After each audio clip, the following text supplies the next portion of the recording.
HP exam affairs के YouTube platform में आपका स्वागत है। देखिए, आज की इस वीडियो में हम ऑल पॉलिटी क्वेश्चंस, सभी पॉलिटी के क्वेश्चन को डिटेल में डिस्कस करेंगे जो कि आपके एचपीआरसीए हिमाचल प्रदेश राज्य चयन आयोग द्वारा डिफरेंट हिमाचल प्रदेश के एग्जाम में पूछे गए हैं। उन सभी क्वेश्चंस को आज की इस वीडियो में डिटेल से डिस्कस करेंगे ताकि आपको एक आइडिया लग सके कि किस टाइप के क्वेश्चन पॉलिटी सेक्शन से आपका एचपीआरसी आपके एग्जाम में पूछ रहे हैं। ओके जी, तो स्टार्ट करते हैं क्वेश्चन नंबर 1 से। क्वेश्चन नंबर 1 है, who was the first chairman of the finance commission of India? कि भारत के वित्त आयोग के पहले अध्यक्ष कौन थे? ए ऑप्शन है जॉन मथाई, बी ऑप्शन है केसी नियोगी, सी ऑप्शन है CD Deshmukh and D option है आपका मोरारजी देसाई। देखिए, यहाँ पर बात हो रही है first chairman of finance commission की, फाइनेंस वित्त आयोग के जो है वो फर्स्ट चेयरमैन की बात हो रही है। ठीक है जी, फाइनेंस कमीशन के फर्स्ट चेयरमैन थे आपके के.सी. नियोगी जी। बी ऑप्शन इस क्वेश्चन का राइट आंसर है। के.सी. नियोगी जी जो है ना, वो आपके फाइनेंस कमीशन के फर्स्ट चेयरमैन थे। देखिए, यहाँ पे तो जो है वो प्रथम फर्स्ट चेयरमैन की बात हो रही है। अगर आपसे प्रेजेंट पूछे कि प्रेजेंट जो है वो फाइनेंस कमीशन के चेयरमैन कौन है, तो आपको वो भी पता होना चाहिए। अरविंद पनगड़िया जी जो है ना, वो फाइनेंस कमीशन के जो है वो प्रेजेंट चेयरमैन है। ठीक है जी, फाइनेंस कमीशन की यहाँ से बात हो ही रही है तो हम एक बार डिटेल से भी रिवाइज कर लेते हैं। फाइनेंस कमीशन से आपके एग्जाम में और क्या क्वेश्चन बन सकते हैं। फाइनेंस कमीशन से आर्टिकल एक आप याद रखिए कि फाइनेंस कमीशन से रिलेटेड आर्टिकल है आर्टिकल नंबर 280। ठीक है जी, जो फाइनेंस कमीशन है उसका गठन कब हुआ? तो गठन आपका हुआ था 1951 में जो है वो आपका गठन हुआ था। गठन के समय जो है वो फर्स्ट जो है वो चेयरमैन कौन बने थे? के.सी. नियोगी जी बने थे, जो यहाँ पे आपसे इस क्वेश्चन में पूछा गया था। ओके जी, जो ये फाइनेंस कमीशन है ये जो है वो हर 5 साल बाद जो है वो गठित किया जाता है। ठीक है, अच्छा, यहाँ पर ना ऑप्शन में जॉन मथई जी है। ये कौन थे? जो ये जॉन मथई है ना, ये हमारे प्रथम रेल मंत्री रह चुके हैं और ये हमारे वित्त मंत्री भी ये जो है वो सेकंड रह चुके हैं, ये मथई जी। ओके जी, यहाँ पर कंफ्यूजन हो सकता था मथई जी और नियोगी में, लेकिन नियोगी हमारे जो है वो आपके फर्स्ट फाइनेंस कमीशन के चेयरमैन है, जबकि फर्स्ट रेल मंत्री कौन है आपके? तो वो आपके जॉन मथई जी। एसबीआई के भी ये पहले चेयरमैन रह चुके हैं आपके जॉन मथई जी। ओके, सीडी देशमुख भी यहाँ पर ऑप्शन में है। सीडी देशमुख कौन थे? तो ये जो है वो आपके आरबीआई के प्रथम गवर्नर थे आपके सीडी देशमुख जी। ओके जी, आरबीआई की स्थापना कब हुई? 1 अप्रैल 1935 में। ऐसे फैक्ट्स आपको कभी भूलने नहीं है। ओके, मोरारजी देसाई जी को आप जानते हैं, हमारे जो है वो पीएम रह चुके हैं। कौन से नंबर के पीएम है? 4th नंबर के हमारे जो है वो पीएम रह चुके हैं आपके मोरारजी देसाई जी। ठीक है जी, अच्छा, यहाँ पर जो है वो और क्या क्वेश्चन आपको यहाँ से रिवाइज करने चाहिए मेरे अकॉर्डिंग, जो एचपीआर से आपके एग्जाम में पूछ सकता है। जैसे कि आपका यहाँ पर सीडी देशमुख जी जो है वो आपके आरबीआई के पहले भारतीय गवर्नर थे। अच्छा, अगर आपसे पूछे कि आरबीआई के पहले गवर्नर कौन थे, तो आरबीआई के पहले गवर्नर थे आपके सर ऑसबॉर्न स्मिथ, जबकि भारतीय गवर्नर कौन थे पहले? मोरारजी देसाई जी थे। ओके जी, तो इस टाइप के क्वेश्चन के लिए आपको रेडी रहना है। एचपीआरसी आपसे ऐसे क्वेश्चन आपसे पूछ रहा है। नेक्स्ट क्वेश्चन की बात करते हैं, question number 2। Why is high electoral participation considered important for Indian democracy? भारतीय लोकतंत्र के लिए उच्च चुनावी भागीदारी को महत्वपूर्ण माना जाता है। क्यों माना जाता है महत्वपूर्ण? की जो वो हाई जो है वो इलेक्शन हो, बहुत ज़्यादा जो है वो संख्या में जो है इलेक्शन हो लोकतंत्र में जो है वो ये जो है वो काफ़ी इंपॉर्टेंट माना जाता है। क्यों माना जाता है? ए ऑप्शन है आपका, it enhances the legitimacy of elected representative. इससे जो है वो निर्वाचित प्रतिनिधियों की वैधता बढ़ती है। सही बात है, वैधता तो जो है वो बढ़ती है। बाकी ऑप्शन भी पढ़ लेते हैं। It reduces the number of political party. नहीं, जो वो ज़्यादा वोटिंग होने से, ज़्यादा आपके जो वो वोटिंग होने से, ज़्यादा इलेक्टोरल पार्टिसिपेशन से जो है वो नंबर ऑफ पार्टीज जो है वो रिड्यूस क्यों ही होगी? तो ये तो हम पहले ही निगलेक्ट जो है वो कर सकते हैं। सी ऑप्शन है आपका, इट एलिमिनेट पॉलिटिकल इलेक्शनरिंग। भैया ऐसा भी नहीं होता कि ये जो है वो चुनावी प्रचार को समाप्त कर देता है, ऐसा भी कुछ नहीं होता। डी ऑप्शन है, it guaranteed unanimous decision in parliament. जो है वो ऐसा भी जो है वो कुछ नहीं है। बिल्कुल ए ऑप्शन ही इस क्वेश्चन का राइट आंसर है। देखिए, आपको जो है वो एचबीआरसी में आपको बता दूं था, यहाँ पर पॉलिटी में जो मेरी ऑब्जर्वेशन है कि आपसे जो है ना वो स्टेटमेंट वाइज ज़्यादा पूछ रहे हैं पॉलिटी सेक्शन में। ओके, पॉलिटी सेक्शन में स्टेटमेंट वाइज ज़्यादा क्वेश्चन आ रहे हैं, फैक्ट्स आपसे कम पूछे जा रहे हैं। जैसे पहले एग्जाम में पूछे जाते थे ना कि फैक्ट्स पूछे जाते हैं, लेकिन इस बार अब क्या है कि हिमाचल प्रदेश राज्य चयन आयोग द्वारा जो है ना वो स्टेटमेंट वाइज क्वेश्चन पूछे जा रहे हैं। जैसे ये क्वेश्चन था कि जो वो हाई इलेक्टोरल से क्या होगा कि इससे जो है वो निर्वाचित प्रतिनिधित्व की जो है वो वैधता बढ़ती है। तो इस टाइप के क्वेश्चन आपको निगलेक्ट करने पड़ेंगे ऑप्शन, फिर आपको एक बेस्ट आंसर टिक करना पड़ेगा। तो ए ऑप्शन इस क्वेश्चन का राइट आंसर है। ठीक है जी, इस तरीके से आप जो है वो अपनी प्रिपरेशन भी जो है वो कीजिएगा। ओके जी, नेक्स्ट क्वेश्चन की बात करते हैं, question number 3, if a minister personally disagree with a government decision but the government implements it, what is expected under the principle of collective responsibility, कि यदि कोई मंत्री जो है वो किसी सरकारी निर्णय से जो है वो व्यक्तिगत रूप से असहमत है, कोई मंत्री जो है वो कोई गवर्नमेंट का डिसीजन हुआ उससे जो है वो एग्री नहीं कर रहा है, डिसएग्री है वो, ठीक है, लेकिन सरकार जो है वो उसे लागू कर देती है, लेकिन क्या है कि सरकार उस लॉ को बना देती है, तो सामूहिक रूप से जो है वो उत्तरदायित्व के तहत क्या अपेक्षित है कि आपकी क्या expected under the principle of collective responsibility के अकॉर्डिंग जो है वो आपका क्या उत्तरदायित्व बनता है उस मंत्री का, ये पूछा गया है। स्टेटमेंट्स पढ़ते हैं, देखिए स्टेटमेंट्स आपसे पूछी गई है। ए ऑप्शन है पब्लिक एक्सप्रेस डिसएग्रीमेंट, कि आपको जो है वो सार्वजनिक रूप से असहमति व्यक्त करें, नहीं, ऐसा बिल्कुल नहीं करना है। आपका क्या दायित्व होता है, एक मिनिस्टर का जो है वो क्या दायित्व होता है कि वो जो है वो आपको जो है वो सभी मंत्रियों, जब आपका मंत्री जो है वो बने हैं ना, उनकी कोलेक्टिव जो है वो रिस्पॉन्सिबिलिटी रहती है। रिजाइन इमीडिएटली ऐसा भी नहीं करना चाहिए कि आपको जो है वो अगर आपको जो है वो डिसएग्री लग रहा है तो आपको रिजाइन करना है, ऐसा भी नहीं करना है, तो ये भी आपकी स्टेटमेंट जो है वो निगलेक्ट हो गई। सी ऑप्शन है आपका पब्लिकली सपोर्ट द डिसीजन, बिल्कुल ये आप कर सकते हो।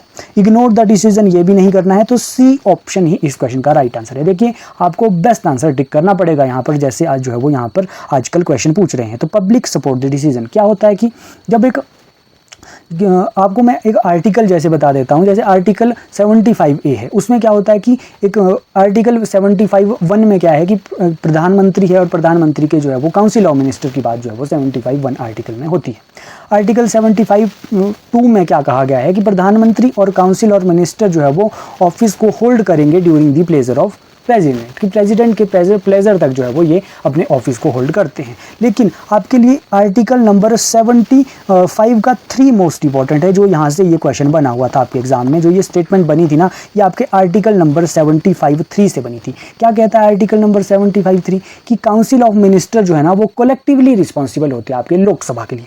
लोकसभा के लिए कलेक्टिवली रिस्पॉन्सिबल है, तो कोई एक मंत्री अगर डिसएग्री करता है ना, लेकिन उसका जो है वो आपका काउंसिल ऑफ मिनिस्टर का मेंबर है, इसीलिए वो लोकसभा लिए जो है वो रिस्पॉन्सिबल है, इसीलिए उसे जो है वो पब्लिकली उसको सपोर्ट करना पड़ेगा। तो इसीलिए यहां पर सी ऑप्शन इस क्वेश्चन का राइट आंसर है। आपको अंडरस्टैंडिंग होनी चाहिए कंसेप्ट की, तभी आप ऐसे क्वेश्चन को टिक कर पाओगे। ओके जी, नेक्स्ट क्वेश्चन की बात करते हैं, question number 4, which of the following events most clearly demonstrate partnership with the concept of coalition government in India. क्या होता है कि निम्नलिखित में से कौन सी घटना भारत में गठबंधन सरकार की अवधारणा के साथ साझेदारी को सबसे स्पष्ट रूप से प्रदर्शित नहीं करती है।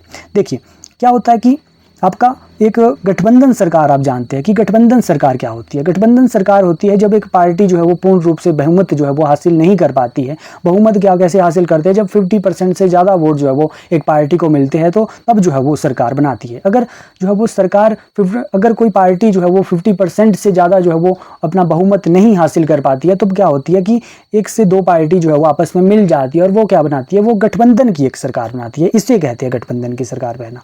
ओके जी, तो इसमें पूछा गया कि कौन सी घटना भारत पर गठबंधन सरकार की अवधारणा के साथ साझेदारी को स्पष्ट रूप से प्रदर्शित करती है, कि कौन सी घटना इनमें से भारत से रिलेटेड है। ए ऑप्शन है भाषाई आधार पर आपका राज्यों का पुनर्गठन है, नहीं ऐसा तो नहीं है। बी ऑप्शन है imposing president rule in state, ये भी कुछ इससे जो वो रिलेटेड नहीं है। सी ऑप्शन है अपॉइंटमेंट ऑफ जजेस बाय एग्जीक्यूटिव, ये भी हमें कुछ जो है वो इससे रिलेटेड लग नहीं रहा है। डी ऑप्शन है फॉर्मेशन ऑफ गवर्नमेंट बाय 2 और more political parties with a shared programme, बिल्कुल यही तो मैंने आपसे कहा कि साझा कार्यक्रम के साथ 2 या 2 से अधिक राजनीतिक दलों द्वारा सरकार का जब गठन होता है ना, तो इसे ही तो गठबंधन की सरकार कहते हैं। तो यही मैंने आपको बताया, स्टेटमेंट वाइज पूछा था, तो डी ऑप्शन इस क्वेश्चन का राइट आंसर बन गया। ओके जी, तो यहाँ से इस टाइप से आपसे स्टेटमेंट वाइज क्वेश्चन पूछे जा रहे हैं। साथ में साथ आपको फैक्ट्स भी पता होने चाहिए, जैसे यहाँ पर जो है वो अगर आपसे पूछा जाए कि जैसे गठबंधन की सरकार आपको बनानी है, तो लोकसभा में आजकल आपको प्रेजेंट जो है वो स्ट्रेंथ कितने को देखने को मिलेगी, तो 543 आपको प्रेजेंट स्ट्रेंथ देखने को मिलती है। मैक्सिमम स्ट्रेंथ कितनी रहती है लोकसभा की, तो 552 रहती है। राज्यसभा की मैक्सिमम स्ट्रेंथ कितनी रहती है, तो 250 रहती है। ठीक है जी, अगर आपको किसी भी पार्टी को अगर लोकसभा में जो है वो बहुमत हासिल करना है ना, तो उसे जो है वो कितनी भी सीट्स चाहिए, तो उसे जो है वो 243 आजकल प्रेजेंट है, तो 543 आजकल प्रेजेंट है, तो 272 सीटें अगर किसी सरकार को अगर किसी पार्टी को अगर सरकार बनानी है, तो 272 सीटें जो है वो लानी पड़ेगी। अगर इससे कम लाते हैं तो फिर जो है वो गठबंधन की सरकार बनानी पड़ेगी। ओके जी, तो इस तरीके से ये कंसेप्ट रहते हैं। ठीक है, अच्छा, यहाँ पर ना ऑप्शन देख लेते हैं, जैसे कि ये रीऑर्गेनाइजेशन ऑफ स्टेट, ये रीऑर्गेनाइजेशन ऑफ स्टेट ये एक्ट भी आया था, कब आया था, ये 1956 में आया था, तो ये पता होना चाहिए आपको। प्रेसिडेंट रूल यहाँ पर ऑप्शन में लिखा है, कौन सा आर्टिकल आपका प्रेसिडेंट रूल से रिलेटेड है, आर्टिकल नंबर 356। ओके जी, आपका जो है वो अपॉइंटमेंट ऑफ जजेस बाय एग्जीक्यूटिव, तो ये तो आप जानते ही है, तो डी ऑप्शन वैसे इस क्वेश्चन का राइट आंसर है। नेक्स्ट क्वेश्चन की बात करते हैं, question number 5th, which of the following countries is constitutionally not recognise as a federal state, कि निम्नलिखित में से कौन सा देश संवैधानिक रूप से संघीय राज्य होता है, फेडरल स्टेट के रूप में मान्यता प्राप्त नहीं है, कि कौन सा देश इसमें से जो है वो फेडरल नहीं है। ऑस्ट्रेलिया एक फेडरल देश है, यूनाइटेड स्टेट ऑफ अमेरिका ये भी है, कनाडा भी है, लेकिन यूके जो है वो फेडरल नहीं है। यूके कैसा है, यूनिटरी है। क्या जी, क्या होता है ये फेडरल और यूनिटरी, क्या आप जानते हैं? फेडरल का मतलब होता है डिसेंट्रलाइजेशन ऑफ पावर, कैसी पावर, कि पावर्स को जो है वो डिसेंट्रलाइजेशन करना, डिसेंट्रलाइजेशन ऑफ पावर, यानी कि पावर्स को जो है वो बांट देना, ठीक है जी, डिसेंट्रलाइज करना। यूनिटरी का क्या मतलब है, सेंट्रलाइजेशन, की किसी एक के पास जो है वो पावर रखना, तो ये आता है आपका यूनिटरी। तो यूके में क्या होता है कि यूके में जो है वो एक के पास, यानी कि यूनिटरी सिस्टम है आपका यूके में, सेंट्रलाइजेशन है पावर की, जबकि जैसे आपके ऑस्ट्रेलिया हो गया, आपका यूएसए हो गया, कनाडा हो गया, ये क्या है, इनमें क्या है, फेडरलिज्म है, फेडरल ये कंट्री है, ठीक है जी।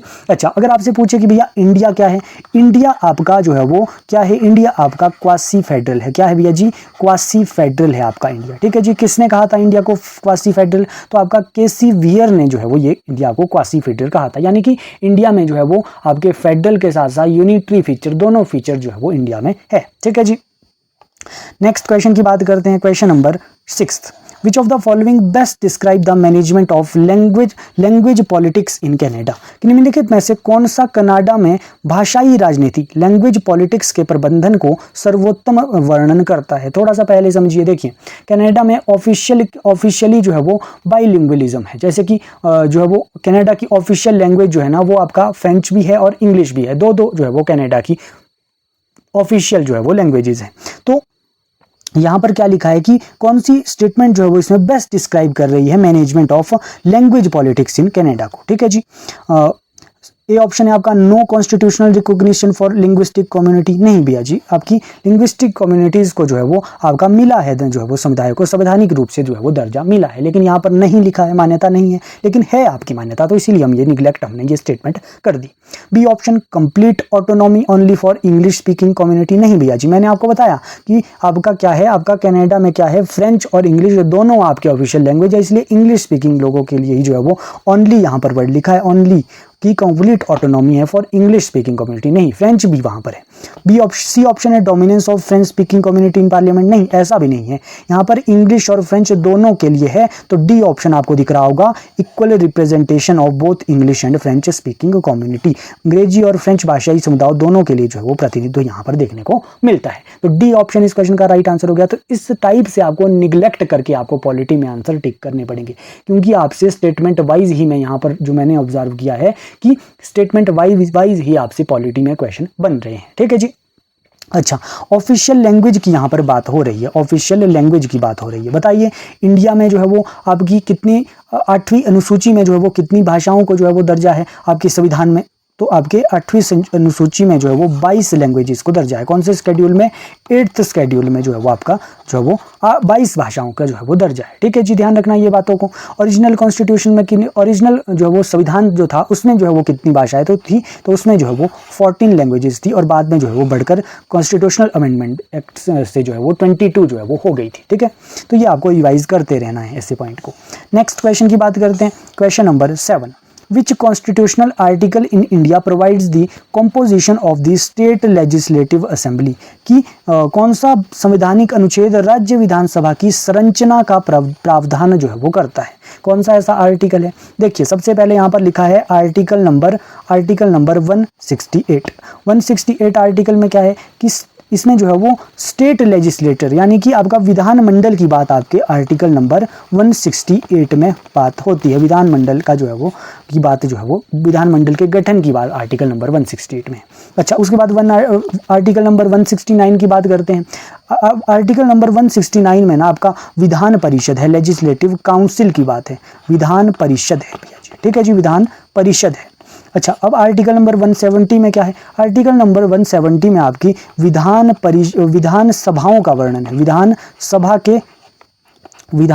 की जो है वो संरचना, विधानसभा की जो है वो संरचना की बात हुई है। तो जो इस क्वेश्चन में पूछा गया था कि जो है वो विधानसभा की संरचना का प्रावधान किस में है? आर्टिकल नंबर 170 में है। अच्छा, आर्टिकल नंबर 171 में क्या है? इसमें जो है वो विधान परिषद की संरचना की बात है। किसकी? लेजिस्लेटिव काउंसिल की संरचना, कॉम्पोजिशन की बात जो है वो आर्टिकल नंबर 171 में है। तो आपसे मैंने चारों आर्टिकल ये बता दिए जो यहाँ पर ऑप्शन में जो है वो दिए थे। यहाँ पर विधानसभा की जो है वो लेजिस्लेटिव असेंबली की कॉम्पोजिशन की बात थी, तो ये आर्टिकल नंबर 170 आपका देखने को मिलता है। तो इस तरीके से आपको ये क्लियर होने चाहिए थे आर्टिकल, तभी आप ऐसे क्वेश्चन को आंसर टिक कर पाओगे।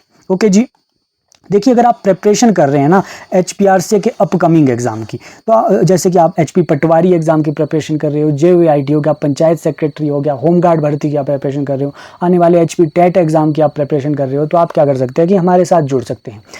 हम आपको जो है वो कंप्लीट स्टडी मटेरियल प्रोवाइड कर रहे हैं HPRC के लेटेस्ट सिलेबस के अकॉर्डिंग। टेस्ट सीरीज हम आपको वैसे ही प्रोवाइड कर रहे हैं जैसे HPRC जो है वो क्वेश्चंस आपके एग्जाम में पूछ रहा है। ओके जी, आपको जो है वो क्या करना है, व्हाट्सएप नंबर यहाँ पर लिख रखा है 7018165661। यहाँ पर आप जो है मैसेज कीजिए कौन से एग्जाम की प्रिपरेशन कर रहे हैं, जो है वो यहाँ पर आपको जो है वो कंप्लीट स्टडी मटेरियल प्रोवाइड किया जाएगा। या फिर आप हमारे जो है वो HP एग्जाम अफेयर्स की ऐप के साथ जुड़ सकते हैं, वहाँ पर भी हमारे जो है वो डिफरेंट कोर्सेज चल सकते हैं, वहाँ से भी आप जो है उनमें एनरोल हो सकते हैं। ओके जी, नेक्स्ट क्वेश्चन की वहाँ पे बात कर लेते हैं। Question number 8, Which of the following is considered a guiding value of the Indian Constitution that ensured equality before the law?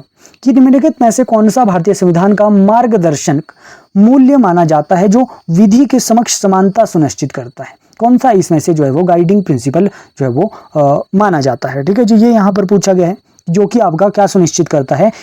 आपका इक्वलिटी बिफोर लॉ को जो है वो सुनिश्चित करता है। ये ऑप्शन है आपका फ्रेटर्निटी। फ्रेटर्निटी तो आपका जो है वो भाईचारा होता है, बंधुत्व होता है। जस्टिस भी आपके नहीं है, लिबर्टी भी नहीं है, इक्वलिटी इस क्वेश्चन का राइट आंसर है। ये तो बिल्कुल इजी सा क्वेश्चन है। इक्वलिटी, यहाँ पर इक्वलिटी बिफोर लॉ में इक्वलिटी की ही बात तो होगी, तो बिल्कुल इजी क्वेश्चन है। बी ऑप्शन इस क्वेश्चन का राइट आंसर है। देखिए यहाँ पर आपने अगर प्रियम्बल अगर आपने पढ़ी होगी तो प्रियम्बल में 4 गाइडिंग वैल्यूज है। कौन कौन सी? जो यहाँ पर लिखी है, जस्टिस है आपकी, लिबर्टी है, इक्वलिटी है, फ्रेटर्निटी है। ठीक है, आपसे ना डिटेल में अगर क्वेश्चन बनाना चाहेगा अगर HPRC, तो कैसे बनाएगा कि प्रियम्बल में जो है वो जस्टिस, कितने टाइप की जस्टिस की बात की है आपके प्रियम्बल में? तो प्रियम्बल में आपके 3 टाइप के जस्टिस की बात है, सोशल जस्टिस, इकोनॉमिक जस्टिस और पॉलिटिकल जस्टिस। अगर आपसे पूछे लिबर्टी कितने टाइप की है वहाँ पर आपके प्रियम्बल में, तो 5 टाइप के लिबर्टी की बात आपके प्रियम्बल में हुई है। जैसे कि आपके लिबर्टी ऑफ थॉट हो गया, liberty of expression, liberty of belief, liberty of faith और लिबर्टी ऑफ वर्शिप। ठीक है जी, उसके बाद आपके इक्वलिटी की बात हुई है, तो इक्वलिटी आपके 2 टाइप की है, जो है वो आपकी डिग्निटी की है इक्वलिटी की, और इक्वलिटी इन अपॉर्चुनिटी। तो ये 2 टाइप की इक्वलिटी की बात जो है वो हुई है, और फ्रेटर्निटी की बात जो है वो प्रियम्बल में हुई है। तो ये सारे 4 गाइडिंग प्रिंसिपल है आपके कहाँ पर? प्रियम्बल में ये जो है वो है। ओके जी, प्रस्तावना आप जानते हैं, प्रियम्बल क्या होता है हमारा? वो इंट्रोडक्शन है हमारा कॉन्स्टिट्यूशन का। ठीक है, तो यहाँ पर बी ऑप्शन राइट आंसर था। नेक्स्ट क्वेश्चन की बात करते हैं, क्वेश्चन नंबर 9। आई होप आपको एक आइडिया हो रहा होगा कि किस टाइप के क्वेश्चन HPRC आपसे पॉलिटी सेक्शन से फ्रेम कर रहा है आपके जो है वो एग्जाम्स में। Okay, question number 9, which of the following is a power that the governor can exercise as a part of constitutional mechanism? कि निम्नलिखित में से ऐसी कौन सी एक शक्ति है जिसका प्रयोग राज्यपाल संवैधानिक तंत्र के भाग के रूप में करता है? राज्यपाल की शक्ति के बारे में यहाँ पर पूछा गया है कि राज्यपाल जो है वो यूज करता है संवैधानिक तंत्र की कॉन्स्टिट्यूशनल मैकेनिज्म के एक भाग के रूप में जो है वो यूज करता है। ये ऑप्शन है अध्यादेश जारी करना। बिल्कुल, गवर्नर के पास अध्यादेश की पावर होती है, लेकिन ये संवैधानिक तंत्र के भाग के रूप में ये नहीं होती, ये इसीलिए यहाँ पर नहीं होगा। ओके जी, आप जानते हैं कि गवर्नर जैसा स्टेट में होता है ना, वैसे ही प्रेसिडेंट आपका सेंटर में होता है, यानी कि प्रेसिडेंट जैसे सेंटर में होगा वैसे ही स्टेट में गवर्नर होता है। ठीक है जी, बी ऑप्शन है reverse a bill for consideration of president. बिल्कुल यही इस क्वेश्चन का राइट आंसर है कि गवर्नेंस की आपका गवर्नर के पास क्या ताकत है कि प्रेसिडेंट के पास वो बिल को कंसिडर करने के लिए भेज सकता है। ये ये पावर है आपके गवर्नर के पास, और यही ये पूछी गई थी कि संवैधानिक तंत्र के भाग के रूप में कर सकता है इसका प्रयोग। ठीक है जी, तो बी ऑप्शन इस क्वेश्चन का राइट आंसर है। अपॉइंट द प्राइम मिनिस्टर, देखिए गवर्नर तो अब जो है वो प्राइम मिनिस्टर को अपॉइंट करता ही नहीं है, प्रेसिडेंट करता है appoint. Ask the council of ministry to consider its advice, नहीं ऐसा भी नहीं कर सकता, तो बी ऑप्शन ही इस क्वेश्चन का राइट आंसर है। यहाँ पर आप कंफ्यूज हो सकते थे, ऑर्डिनेंस और इस ए और बी में ही आपका कंफ्यूज होना यहाँ पर बनता था, लेकिन ऑर्डिनेंस की पावर है गवर्नर की, लेकिन मेन पावर बी ऑप्शन यहाँ पर जो है वो राइट आंसर है कि गवर्नर क्या कर सकता है कि प्रेसिडेंट के पास बिल को कंसीडर करने के लिए भेज सकता है। ये मोस्ट इंपॉर्टेंट पावर है, याद रखना ये। ओके जी, इंपॉर्टेंट है। अच्छा, गवर्नर की यहाँ पर बात हो ही रही है, तो गवर्नर से रिलेटेड आर्टिकल आप बताइए कि कौन सा आर्टिकल गवर्नर से रिलेटेड है। आर्टिकल नंबर 153 आपका गवर्नर से रिलेटेड है। कौन अपॉइंट करता है गवर्नर को? प्रेसिडेंट जो है वो अपॉइंट आपका करता है गवर्नर को। ठीक है जी। अच्छा, एक कॉन्स्टिट्यूशनल अमेंडमेंट एक्ट मैं आपको यहाँ से याद दिलाना चाहूँगा, 7th कॉन्स्टिट्यूशनल अमेंडमेंट एक्ट 1956 का ये एक्ट है। ठीक है जी। क्या हुआ था कि इसमें क्या था कि एक व्यक्ति जो है ना वो एक से ज़्यादा स्टेट का भी गवर्नर हो सकता था। ये किसमें था? ये आपका 7th कॉन्स्टिट्यूशनल अमेंडमेंट एक्ट 1956 में ये बात हुई थी। तो ये गवर्नर से रिलेटेड है, रिलेटेड ये अमेंडमेंट एक्ट था, इसीलिए मैंने आपको ये यहाँ से रिवाइज करवा दिया है ना। गवर्नर की मिनिमम एज कितनी है बनने की? तो 35 आपकी मिनिमम एज है गवर्नर की। रिजाइन गवर्नर किसको देगा? तो प्रेसिडेंट को ही रिजाइन देगा। अपॉइंट भी कौन करेगा गवर्नर को? प्रेसिडेंट ही करेगा। ठीक है जी। और सेम पावर जो है वो गवर्नर की होती है जैसी आपकी प्रेसिडेंट की जो है वो आपकी जो है वो सेंटर में होती है। ठीक है जी, इतना हमने यहाँ से रिवाइज किया। नेक्स्ट क्वेश्चन की बात करते हैं, question number 10। Which schedule of Indian constitution list the official languages recognised by the constitutional assembly, कि कौन सी लिस्ट में जो है वो ऑफिशियल लैंग्वेजेस की बात की है जो है वो आपके, मैंने आपको ये क्वेश्चन पहले ही आज की इस सेशन में ही जो है वो मैंने आपको बता दिया था कि ऑफिशियल लैंग्वेजेस कौन से शेड्यूल में है। तो यही क्वेश्चन यहाँ पर बना है कि कौन सी अनुसूची में आपका जो है वो 22 भाषाएं आपके जो है वो कौन से शेड्यूल में जो है वो इनका वर्णन है। तो मैंने आपको पहले ही बताया कि 8th शेड्यूल, बी ऑप्शन इस क्वेश्चन का राइट आंसर है कि 8th शेड्यूल में जो है वो हमें 22 भाषाएं देखने को मिलेगी। बी ऑप्शन इस क्वेश्चन का राइट आंसर है। यहाँ से थोड़ा सा रिवाइज कर लेते हैं 22 भाषाएं। देखिए, ओरिजिनल कॉन्स्टिट्यूशन में ना आपकी 14 लैंग्वेजेस तो पहले से ही थी, फिर आपकी जो है वो 22 हुई है, जो अब आपके प्रेजेंटली आपके 22 लैंग्वेजेस आपके कॉन्स्टिट्यूशन में। कैसे कैसे ये 14 से 22 हुई, कौन से कॉन्स्टिट्यूशनल अमेंडमेंट एक्ट से हुई है, ये मैं आपको यहाँ से रिवाइज करवाता हूँ। जैसे कि आपका सिंधी लैंग्वेजेस जो है वो 15th लैंग्वेज जो है वो ऐड हुई थी, कौन से कॉन्स्टिट्यूशनल अमेंडमेंट एक्ट से, ये पूछता है एग्जामिनर। तो 21st नंबर का कॉन्स्टिट्यूशनल अमेंडमेंट एक्ट हुआ था आपका 1967 में। ठीक है जी, यहाँ से आपका सिंधी 15वीं लैंग्वेज जो है वो बनी थी। उसके बाद आपकी 3 लैंग्वेजेस और ऐड हुई थी आपकी, कौन कौन सी? ये मैं इस तरीके से मैं पर्सनली ये याद करता हूँ, नमक से आप याद रख सकते हैं इसको। 9 से आपका नेपाली हो गया, आपका मौ से आपका मणिपुरी हो गया, और कौ से आपका जो है वो कोंकणी हो गया। ये 3 लैंग्वेजेस जो है वो एक साथ ये ऐड की गई थी। कौन से अमेंडमेंट एक्ट से ये ऐड की गई थी? तो ये ऐड की गई थी आपका 71st कॉन्स्टिट्यूशनल अमेंडमेंट एक्ट। कौन से ईयर का? 1992 में। ओके जी, ये 15 नंबर में ये आपका सिंधी ऐड हुई, 16, 17, 18। तो ये 3 जो है वो आपकी जो है वो 1992 में 71st अमेंडमेंट एक्ट से ऐड हुई। उसके बाद 4 लैंग्वेजेस और ऐड हुई थी। तो उनको याद करने की ट्रिक क्या है? मैं तो इस तरीके से याद करता हूँ MSDB। MSDB से कैसे आप याद कर सकते हो कि महेंद्र सिंह धोनी का बैट। ओके जी, एम से क्या है? एम से मैं याद रखता हूँ आपका मैथिली आप याद रखना, एम से मैथिली है। एस से मैं क्या याद रखता हूँ? एस से है आपकी संथाली आपकी एस से है। डी से आपकी डोगरी है, J&K की लैंग्वेज डोगरी। ओके जी, और बोडो आपका बी से है। तो इस तरीके से ये कितनी हो गई आपकी 22 लैंग्वेजेस जो है वो ऐड हुई। कौन से अमेंडमेंट एक्ट से ये 4 लैंग्वेजेस ऐड हुई थी? तो ये आपके 92nd कॉन्स्टिट्यूशनल अमेंडमेंट एक्ट 2003 से जो है वो ये ऐड हुई थी। तो यहाँ से बाहर आपका ऑफिशियल लैंग्वेजेस से क्वेश्चन नहीं बनेगा। अगर आपसे ऑफिशियल लैंग्वेजेस से क्वेश्चन बनता है, क्या क्वेश्चन बनेंगे आपके? कौन से शेड्यूल में है? तो 8th शेड्यूल में है। कितनी भाषाएं हैं? 22 भाषाएं हैं। ठीक है जी। कौन कौन से अमेंडमेंट एक्ट से ये भाषाएं ऐड हुई? तो वो मैंने आपको बता दिया। एक क्वेश्चन बनता है कि क्या अंग्रेजी इन 22 भाषाओं में से एक है?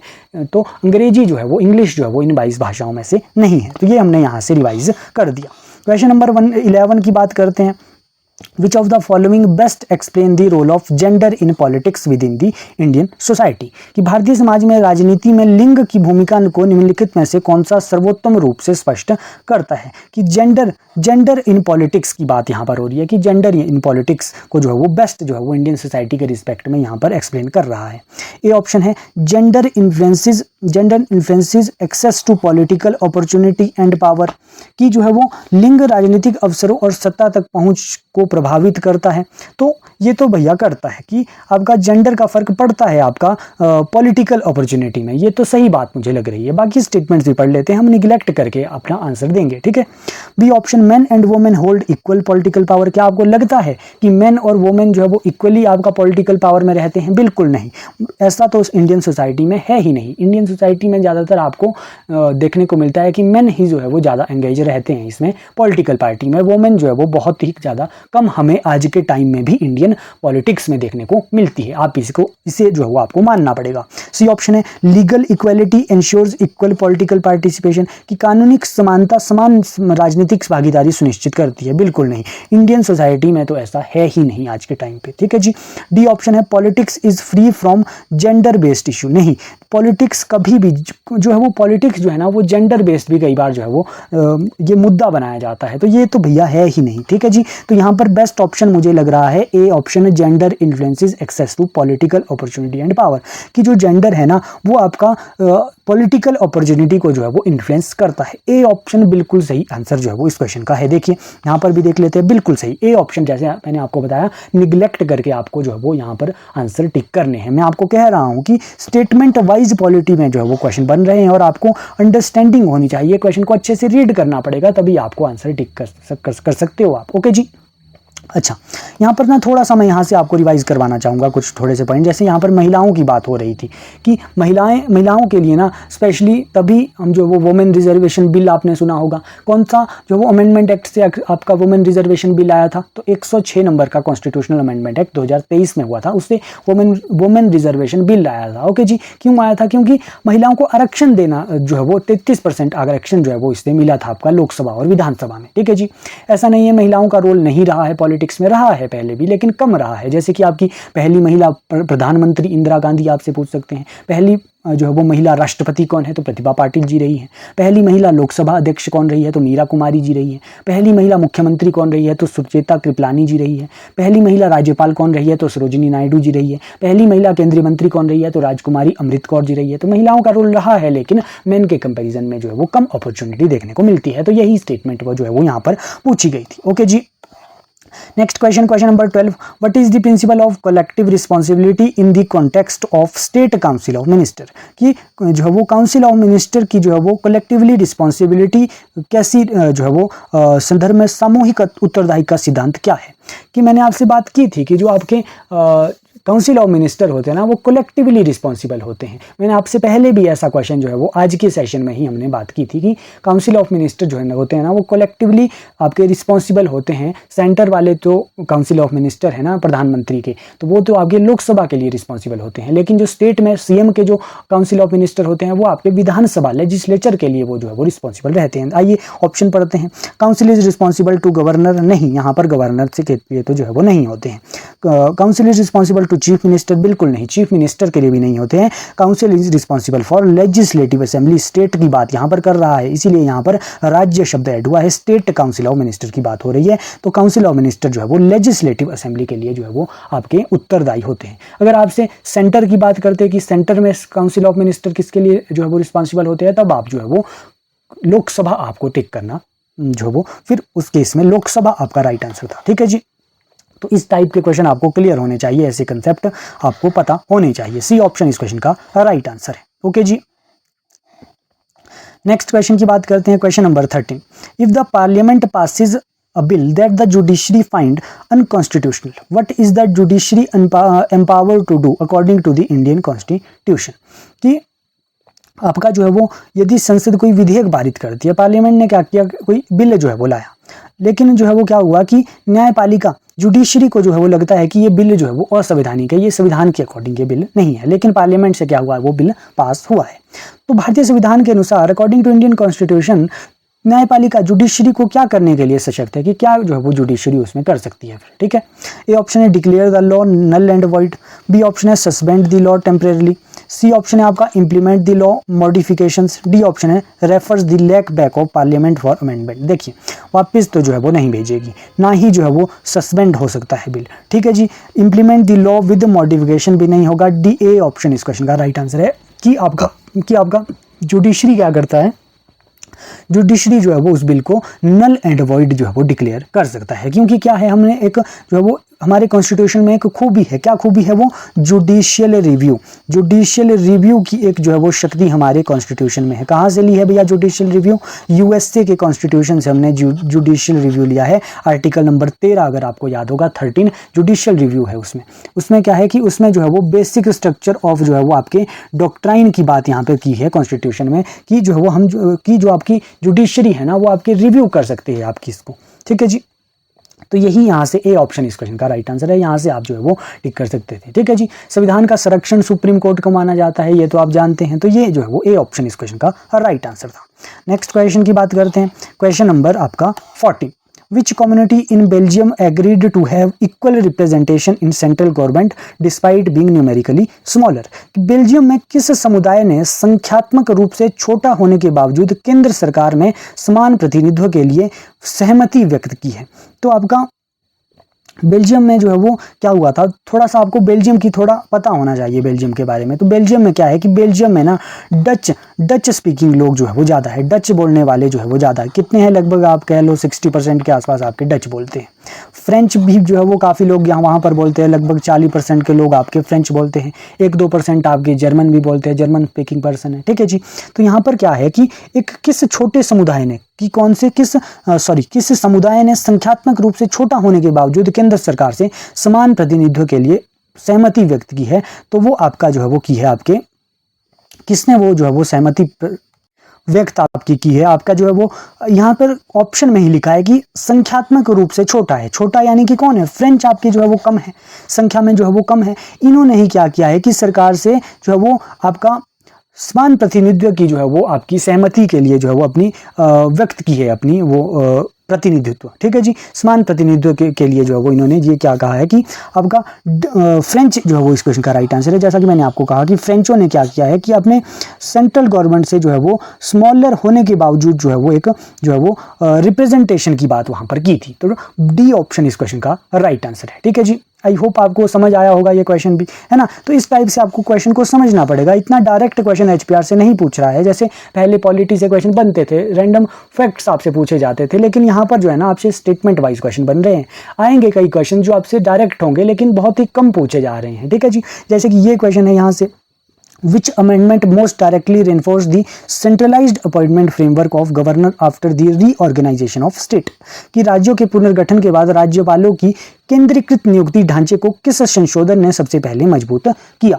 तो क्या हुआ कि आपका जो है वो राज्य के पुनर्गठन की बात हो रही है। हमने पहले भी ये आज की क्लास में ही डिस्कस किया था कि जो आपका रीऑर्गेनाइजेशन ऑफ स्टेट है, ये एक्ट भी आया था। कब आया था? ये 1956 में ये जो है वो लागू हुआ था। क्या था कि इसमें क्या था कि आपका जो ये इसमें सेवंथ कॉन्स्टिट्यूशनल अमेंडमेंट एक्ट हुआ था। आपका 7th कॉन्स्टिट्यूशनल अमेंडमेंट एक्ट कब हुआ था? 1956 में हुआ था। इसमें क्या था, मैंने आपको पहले ये बताया था आज की वीडियो में कि एक व्यक्ति जो है वो एक से ज़्यादा स्टेट का गवर्नर बन सकता है। तो यही इसमें बात भी है कि राज्यपालों को कि केंद्रीकृत नियुक्ति ढांचे को किस संशोधन ने सबसे सीधे मजबूत किया? तो वो आपका 7th कॉन्स्टिट्यूशनल अमेंडमेंट एक्ट था, राज्यपाल यानी कि गवर्नर से रिलेटेड 1956 का ये एक्ट था। तो सी ऑप्शन इस क्वेश्चन का राइट आंसर था। ठीक है जी, सी ऑप्शन इस क्वेश्चन का राइट आंसर था। ठीक है जी, तो आपको कॉन्स्टिट्यूशनल अमेंडमेंट एक्ट भी आपको अच्छे से पढ़ लेने हैं। जैसे कि यहाँ पर एक मैं थोड़ा सा रिवाइज करवा देता हूँ आपको। 42nd कॉन्स्टिट्यूशनल अमेंडमेंट एक्ट क्या कहते हैं? इसे मिनी कॉन्स्टिट्यूशन भी इसे कहा जाता है। बहुत सारी चीज़ें इस कॉन्स्टिट्यूशनल अमेंडमेंट एक्ट से हुई, इसीलिए इसे मिनी कॉन्स्टिट्यूशन भी कहा जाता है। जैसे कि प्रियम्बल में 3 शब्द इस अमेंडमेंट एक्ट से जोड़े गए। आपका सोशलिस्ट हो गया, सेकुलर, इंटीग्रिटी, ये 3 शब्द जो है वो प्रियम्बल में 42nd अमेंडमेंट एक्ट 1976 से जोड़े गए थे। फंडामेंटल ड्यूटीज़ को भी इसी अमेंडमेंट एक्ट से जोड़ा गया था, है ना। और आपके कुछ 5 सब्जेक्ट थे, जैसे एजुकेशन हो गया, फॉरेस्ट हो गया, ट्रेड हो गया, मैरिज हो गया और आपका जो बिजली है उसको जो है वो कंकरेंट लिस्ट में भी इसी जो है वो amendment act 42nd amendment act से डाला गया था। तो ये मोस्ट इंपॉर्टेंट है आपका 42nd अमेंडमेंट एक्ट। लेकिन इस क्वेश्चन का राइट आंसर क्या है? 7th जो आपका स्टेट रीऑर्गेनाइजेशन एक्ट गवर्नर से जो है वो रिलेटेड था। ठीक है, नेक्स्ट क्वेश्चन की बात करते हैं। क्वेश्चन नंबर आपका 16, what happen to the term of legislative assembly when it is placed under president rule? कि आपका उस जब किसी विधानसभा को राष्ट्रपति शासन के अधीन रखा जाता है तो उसका कार्यकाल क्या होता है? राष्ट्र जो है वो आप उसका कार्यकाल में जो है वो क्या फर्क जो है वो पड़ता है? ए ऑप्शन पढ़ते हैं। ए ऑप्शन है कि it is extended indefinitely, B option है it can not be extended, C option है it is dissolved immediately, D option है आपका it can be extended by 1 year at a time. देखिए क्या होता है कि प्रेसिडेंट रूल जब होता है, राष्ट्रपति शासन की बात कर रहे हैं, कौन सा आर्टिकल है प्रेसिडेंट रूल का? Article number 356। आपका क्या होता है कि प्रेसिडेंट रूल जब लगता है ना तो विधानसभा को या तो भंग किया जाता है या फिर निलंबित किया जाता है जब राज्य में कोई भी प्रेसिडेंट रूल जब लगता है। ठीक है जी, तो एक स्पेशल केस है। क्या केस है कि आपका जब आपका राष्ट्रपति शासन लगता है ना तो एक एक वर्ष के कार्यकाल को जो है वो बढ़ाया जा सकता है। 1 वर्ष के कार्यकाल को कौन बढ़ाता है? पार्लियामेंट के द्वारा बढ़ाया जाता है। किस आर्टिकल के तहत? आर्टिकल अगर आपने 172 पढ़ा होगा, 172 आर्टिकल में 2 चीज़ें हैं। एक तो आपके 5 साल के आपका विधानसभा का कार्यकाल बताया गया है इस आर्टिकल में, 5 साल जो है वो विधानसभा का कार्यकाल रहता है। और दूसरी बात आर्टिकल 172 में क्या कही गई है कि 1 वर्ष जो है वो 1 वर्ष जो है वो आप विधानसभा के कार्यकाल को बढ़ाया जा सकता है पार्लियामेंट के द्वारा। तो ये 2 चीजें लिखी गई थी। तो आर्टिकल नंबर 172 से ये क्वेश्चन बना था। डी ऑप्शन इस क्वेश्चन का राइट आंसर है। अच्छे से जो है वो आर्टिकल्स डिटेल में ये क्वेश्चन बना है तो आपको डीपली जो है वो पढ़ने पड़ेंगे आर्टिकल्स। ठीक है जी, next question, question number 17, which form of power sharing involves the distribution of power among the legislature, executive and judiciary? कि शक्ति साझेदारी का कौन सा रूप विधायिका, कार्यपालिका और न्यायपालिका के बीच शक्ति का वितरण को शामिल करता है? तो उसे कहते हैं आपका हॉरिजॉन्टल पावर शेयरिंग। देखिए जब आपके क्षैतिज शक्ति साझेदारी क्या होता है, हॉरिजॉन्टल पावर शेयरिंग क्या होता है कि जब आपका कार्यपालिका, विधायपालिका और न्यायपालिका के बीच जो शक्ति का बंटवारा होता है ना उसे कहते हैं आपका हॉरिजॉन्टल पावर शेयरिंग। कार्यपालिका का क्या काम है आपका? आप जानते हैं आपका कार्यपालिका आपका लेजिस्लेचर कानून बनाती है। एग्जीक्यूटिव जो कि आपकी कार्यपालिका है उसका काम क्या होता है? लॉ को एग्जीक्यूट करना। ठीक है जी, और जुडिशरी का क्या काम होता है? न्याय दिलाना। तो जब इन कामों के इनके कामों की शक्ति जो ये विधायिका है, इन सब की जो शक्तियों का बंटवारा है ना, इसे क्या कहते हैं? हॉरिजॉन्टल पावर शेयरिंग इसे कहते हैं। बी ऑप्शन इस क्वेश्चन का राइट आंसर था। देखिए यहाँ से ना और क्वेश्चन भी आपके एग्जाम में बन सकते हैं, जैसे कि वर्टिकल पावर शेयरिंग क्या होता है? वर्टिकल पावर शेयरिंग का मतलब है कि आपका सेंटर, स्टेट और लोकल गवर्नमेंट आपने सुना होगा। एक सेंटर गवर्नमेंट होती है हमारी, स्टेट गवर्नमेंट होती है और आपके लोकल लेवल में भी जो है वो लोकल गवर्नमेंट रहती है ना। तो इन सब की शक्तियों का बंटवारे को क्या कहते हैं? वर्टिकल पावर शेयरिंग कहते हैं। ठीक है जी, तो ये कोई भी आपसे पूछ सकते हैं। ठीक है, उसके बाद आपका कम्युनिटी पावर शेयरिंग क्या होती है जी? कि कम्युनिटी जो है वो हमें सोसाइटी में देखने को मिलती है तो उनकी पावर, उनकी शक्तियों का बंटवारा क्या हुआ? कम्युनिटी पावर शेयरिंग हुआ। एक जो है वो पॉलिटिकल पावर शेयरिंग भी होता है। पॉलिटिकल पावर शेयरिंग क्या होता है कि पॉलिटिकल पावर, पार्टी जो है वो अपनी पावर को शेयर करती है। जैसे कि मैंने आपको बताया था गठबंधन की सरकारें बनती है तो वो आपका पॉलिटिकल पावर शेयरिंग होता है। तो इस तरीके से यहाँ से घुमा फिरा के कुछ भी क्वेश्चन HPRC आपसे पूछ सकता है। आपको अंडरस्टैंडिंग कंसेप्ट की होनी चाहिए। ओके जी, पॉलिटी सेक्शन में मैंने ये नोटिस किया है आपका। ठीक है, नेक्स्ट क्वेश्चन की बात करते हैं। Question number 18, how does intersectionality affect the political participation of women in India? कि अंतर्वर्गीयता जो है वो भारत में महिलाओं की राजनीतिक भागीदारी को जो है वो किस प्रकार प्रभावित करती है? सबसे पहले तो आपको जो है वो ये पता होना चाहिए कि इंटरसेक्शनलिटी क्या होता है। इंटरसेक्शनलिटी का मतलब होता है कि जब एक व्यक्ति को जो है वो मल्टीपल रीजन से जो है वो डिस्क्रिमिनेट किया जाता है, भेदभाव जो है वो किया जाता है मल्टीपल रीजन की वजह से, तो उसे कहते हैं इंटरसेक्शनलिटी। कि किसके साथ ये होती है? भारत में महिलाओं की राजनीतिक भागीदारी के साथ। जब महिलाएं क्या होती है कि राजनीति में जब पार्टिसिपेशन करती है तो उनके साथ ये होता है इंटरसेक्शनलिटी। मल्टीपल रीजन से जो है वो डिस्क्रिमिनेशन जो है वो होता है महिलाओं का। तो इसमें जो है वो क्या रोल जो है वो किस प्रकार जो है वो महिलाओं को ये जो है प्रभावित करती है, ये यहाँ पर पूछा गया है। ये ऑप्शन है it only benefit upper caste woman. नहीं भैया जी, अपर कास्ट वुमन को तो जो है वो कोई यहाँ पर बेनिफिट जो है वो नहीं होता है इंटरसेक्शनलिटी से। B option it applies only to urban women. नहीं, ये जो है वो यहाँ पर ना डिस्क्रिमिनेशन महिलाओं का सभी का डिस्क्रिमिनेशन यहाँ पर होता है। C option allow women have nearly similar political experiences. कि सभी महिलाओं के राजनीतिक अनुभव लगभग समान होते हैं। नहीं, कई कुछ सभी के जो है वो अनुभव एक्सपीरियंस जो है वो समान नहीं होते हैं, ठीक है जी, ऐसा भी नहीं है।